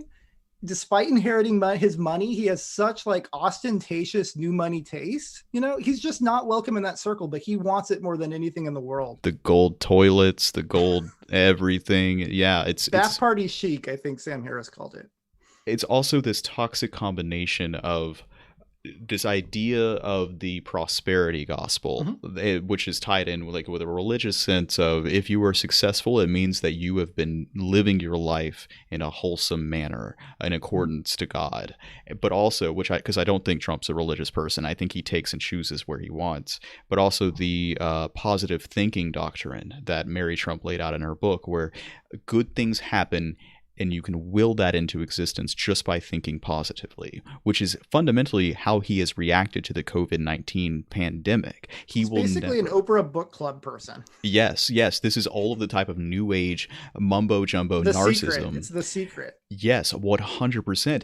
But he fundamentally does believe this. And this is why you would never hear him willingly talk negatively about what's going to happen during the coronavirus pandemic, because in doing so, that would be counterproductive to the outcome he wants to see, which is, let's stop talking about COVID-19. You can't be honest. If you ignore it, it'll go away. Right. This is why he took Marine One back to the White House and made that entire charade of him standing up on the balcony, taking the mask off. Look, I've defeated it. When he says in his debate rallies, when he says in his rallies, I'm immune to it, or I'm a perfect specimen, people laugh and they think that he's like joking or trying to be, but to some degree he is, but he also believes it. Right. He believes it. He really believes it. Yeah, 100%, because being weak. He's a typical spoiled brat, born with a silver spoon in his mouth, who's always been surrounded by ass kissing sycophants. He's never had anybody tell him no before. He doesn't like it when the Supreme Court says no. He doesn't like it when the Republicans in Congress or the Democrats in Congress say no. He doesn't believe in decentralized power. He wants to be a dictator. He wants everybody to worship him, and he wants to throw you in prison if you don't. He's just the worst human being we've had president since Andrew Jackson. A lot of people like to try and downplay or make fun of the article that showed, hey, Trump doesn't have a dog, and there has been a presidential dog for every administration back to such and such. It's not surprising to me. Trump fundamentally believes that being weak, having weak genes, these things are very bad qualities in people. He is a genetic supremacist, like in the 1940s that we got past this era. It does not surprise me he doesn't have a dog, because he talks about people like they're dogs. America First was a slogan used by Nazi sympathizers leading up to World War II. Yeah. Look it up. It's true. That's the bullhorn, you guys. Mm-hmm. That's the bullhorn. America First was his damn slogan. Anytime that he actually references an American dogs, Nazi sympathizer slogan. They shot bin Laden like a dog, right? He always uses it in that term. Trump's the type of person who would kick a dog on the street if he saw it.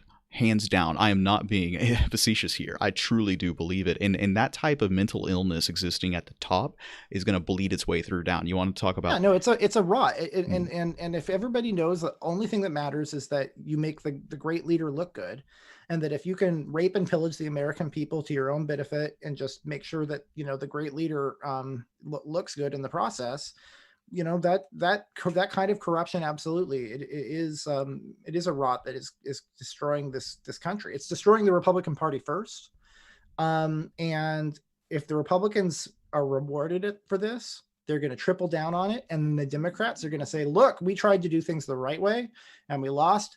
I guess we need to start embracing totalitarian tactics, and then both parties are going to go down the wrong road. Unfortunately, this is why we have to like, it's not, frankly, the Lincoln Project is doing better ads than the Democrats are. Mm-hmm. It's Trump or America, you guys. They've nailed it down. That's exactly what it is. This isn't about Republican or Democrat or conservative or progressive. This is about, do we want to preserve the American experiment as given to us by our brilliant founders, or do we want to let it destroy itself from within, the way it happened to Rome when we started taking it for granted back then?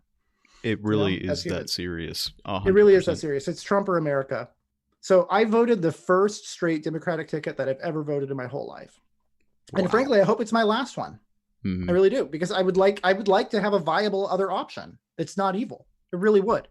Yeah. Yeah, the only thing worse than a two-party system is a one-party system. I completely understand. You're kidding. And I was looking at my own ballot, and I wanted to say, well, I don't want to vote all the way down ballot, but we have reached this point where it's like, well, almost, I think one of the worst outcomes that could happen is we do get a split Senate. We have the House and the White House, and they don't let him do anything forever. That kind of negligence. I know, and then the left will say, look, we elected the Democrats and they didn't do anything, and they won't listen to reason.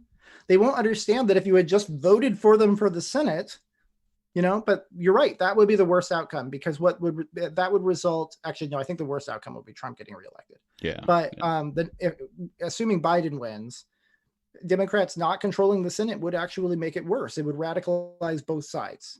Yeah. It would reward the Republicans to some extent for obstructionist strategy, the refusal to work with the other side. And even worse than obstructionism, actually, they're anti-American, undemocratic tactics.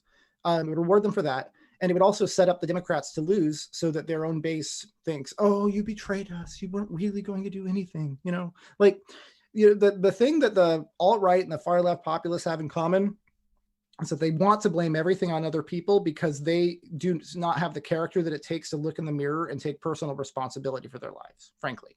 If Democrats don't win, it's on us as voters. It's on us. It's our responsibility. It's our civic responsibility to save this country right now. Do you think, because right now, all in the media, we're hearing about how the cards are being stacked in the favor of the other side, and Amy Coney Barrett's going to get in, and we're going to see all the more reason to vote. We can't afford not to. None of this, I'm going to sit it out. None of this, oh, they're both equally bad. None of this, I'm going to vote for the Green Party or some bullshit, right? None of that. None of this, it's a red state and my vote is pointless anyway. No, it's not. There are very few red states. There are a lot of purple states right now that used to be red, right? There are a lot of pink states that you could turn purple. Go vote. Go vote. Like, if the fact that they're cheating is all the more reason to not let them get away with it. Yeah, really. If you haven't voted yet, then you are missing out, because we're already at something like half of the total votes cast in 2016 have been cast up now. We're at 60. That's good. That's good. If we get more than half in advance, then that's a good thing, because unless we also have very high turnout on the general, which would also be good for Biden, that means that at a bare minimum, we're going to be getting more. You can assume that most of the votes that are being cast in advance are going to be for Biden, because Trump's brainwashed his voters to not trust the mail-in voting system, right? So if we are already at or above half of last time around, that's good for Biden. That's good for Biden. And if it's a really high voter turnout on election day, that's probably also good for Biden, because just generally speaking, a high voter turnout is good for Democrats, even if a majority of the people voting on election day might be Republicans. High voter turnout in general is a good thing. Yeah, that's typically what I've been hearing as well. Are you concerned about any sort of foul play at the polls in physical locations? Of course I am. Of course I am. I've been telling people to bring mace with them. If somebody tries to physically prevent you from voting, you have every right to mace them, because that's assault, right? They can stand there and try to intimidate you, walk past them. If they get physical, mace them, because that's assault. It's a crime. You have every right to defend yourself. And if they have a gun and you don't want to get into an altercation like that, then call the police. You know? And if you live in a place where the police are on their side, then, you live in a part of the country where democracy has already ended. And, the rest of us need to turn out so that we can save you from that problem and make sure it doesn't spread like a cancer to the rest of the country.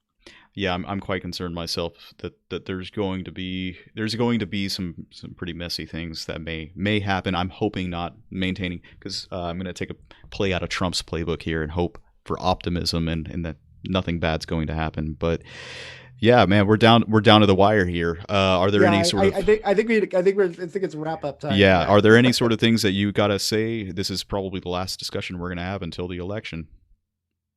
No, I think we covered it. I mean, if we haven't made ourselves clear already where we stand on this, Yeah. I mean, and keep in mind, Seth and I are not on the same side on all policies. You know, he's not as far left of me as most of my co-hosts, but all of my co-hosts are to my left. I am. I'm a never Trump conservative. I left the Republican Party to get away from Donald Trump voters, and you know, you'll have to forgive me if I don't put up with the same bullshit from the radicals within the Democratic Party that I already left the Republican Party to get away from. You know, like this is a time, Biden's right. This is a time for unity. This is a time for sane, reasonable people to temporarily set aside our relatively minor differences about policy and even ideology, and come together to save democracy and the rule of law and the Constitution and capitalism, frankly, because if we continue down Trump's road, that's going to be corroded as well. I hear you. Do you think it's possible that as a conservative who does kind of reach around the circles of the far left, that the algorithm is working at overtime to present to you the type of content that is going to inflame your sensitivities? I mean, I don't know. I don't think so. I think they find me. I think that it's I follow like Lincoln Project people. I follow like the Republicans for Biden, you know, Republican voters against Trump, those sorts of groups. And back in the day, I followed a bunch of Yang Gang. And I think a lot of the lefties, it's because they're following me because I was part of the Yang Gang, right? Andrew Yang created this environment where people all over the political spectrum came together. I think that's how they're finding me on Twitter. yeah, for sure. Some of the I'm not going out looking for them if that's what you're asking. Absolutely not. Oh yeah, no, that's not the question, but I do know that the algorithm is especially on my mind. It seems from the tweets that I read from you that your timeline is very different than mine in some ways, and I just think I that's don't know. It just interesting. starts out with me commenting on something at the Lincoln Project or whatever, and then like you know some socialist who doesn't even follow me comes in and starts stalking. It's like, why are you here? You know, Oh, they're trolling. They're trolling. yeah, yeah, Maybe I shouldn't feed them. right. But, Well, division is the playbook, like we I said mean, I have earlier. perfectly good wine I could be drinking instead.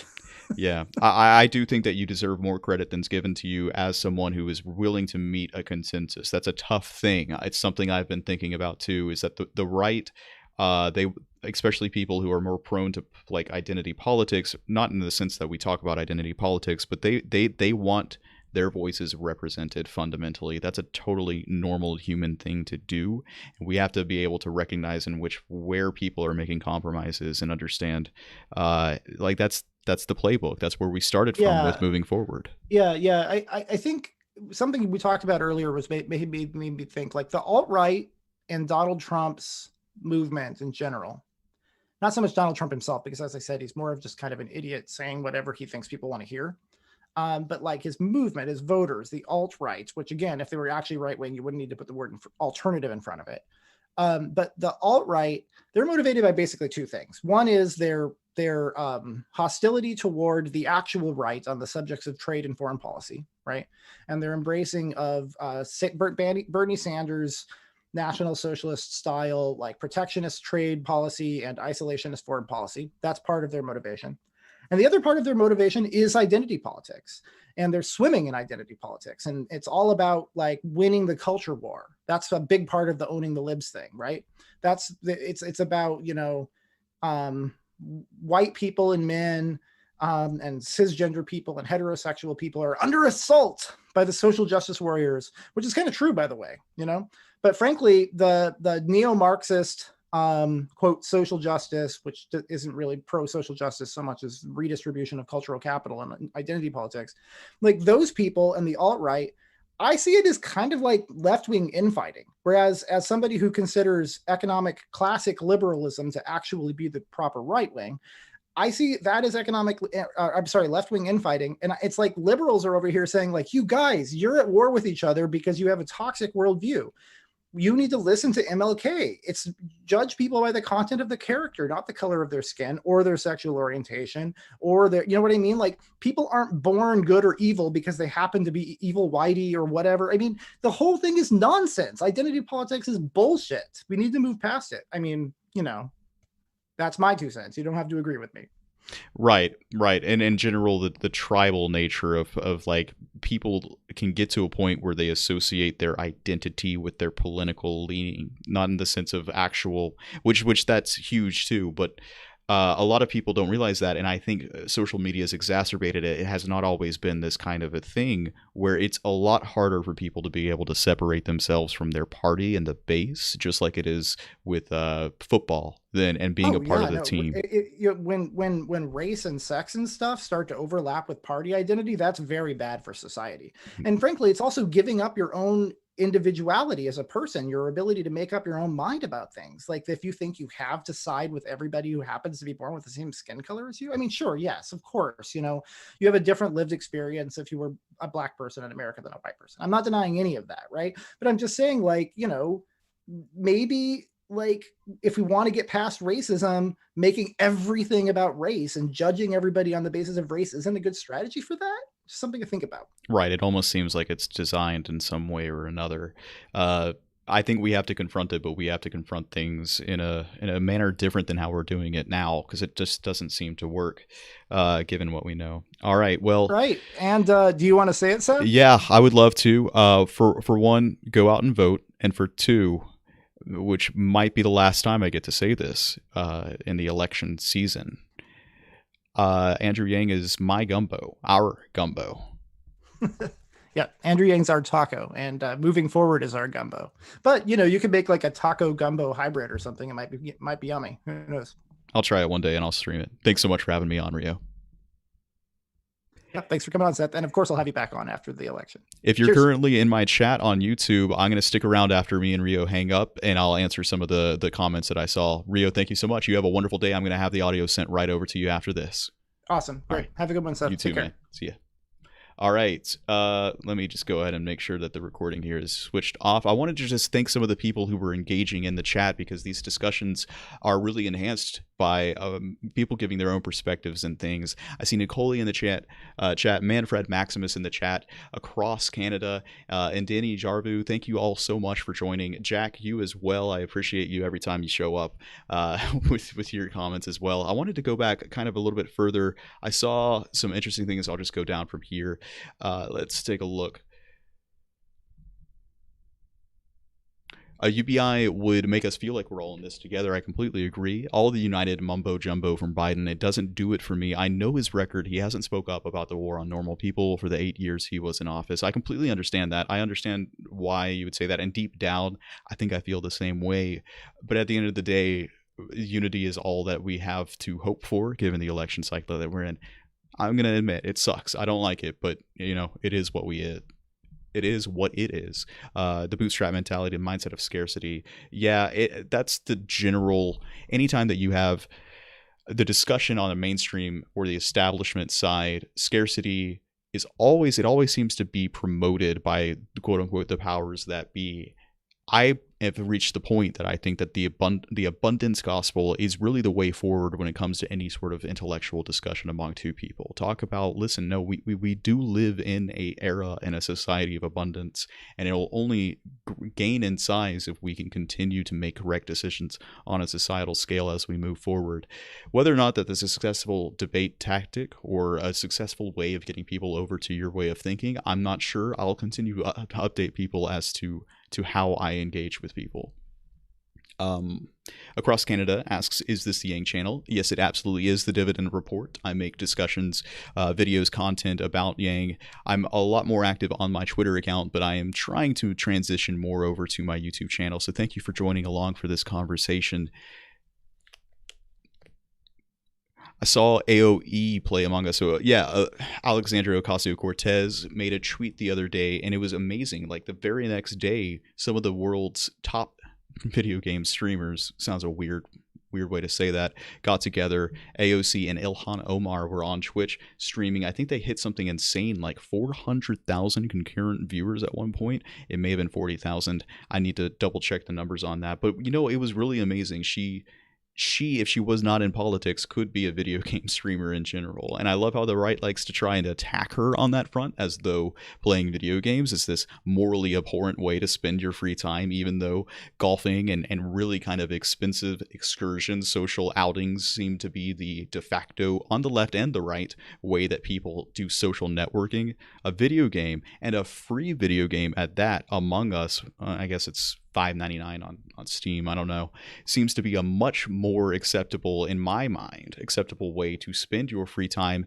And she's doing it in a way that connects to her constituency, that connects to potential voters, and a crucial voting base at that, the youth. I was completely for it. Whatever your thoughts are on AOC or politics in general, I thought this was extremely cool. And the entire, oh, liberals are so snowflakes. You want to talk about snowflakes? Some Trump supporters saw that stream, saw how successful it was, and went in and attacked the servers. I don't know if it was a DDoS attack on Among Us's servers, but they took down the multiplayer services for some amount of time. Like, come on, like that, you're really, it's going to get under your skin so much that AOC played Among Us for a couple of hours with very successful streamers. These people are so jealous. They are so incapable of actually feeling good about anything, that they just want to destroy things. It is absurd to me.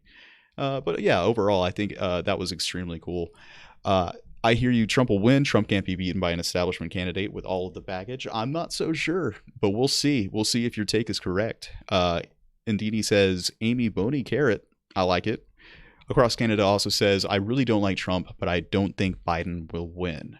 I think that we need to go into the election understanding that no matter how good polls look, we can't always trust the polls. There's some reasons to say that might not be the case this year, and it looks like early voting is showing that there will be record turnout, which typically, as we said in the podcast, might lean more in Biden's favor. But who knows? You could be right. I'm hoping that you're not.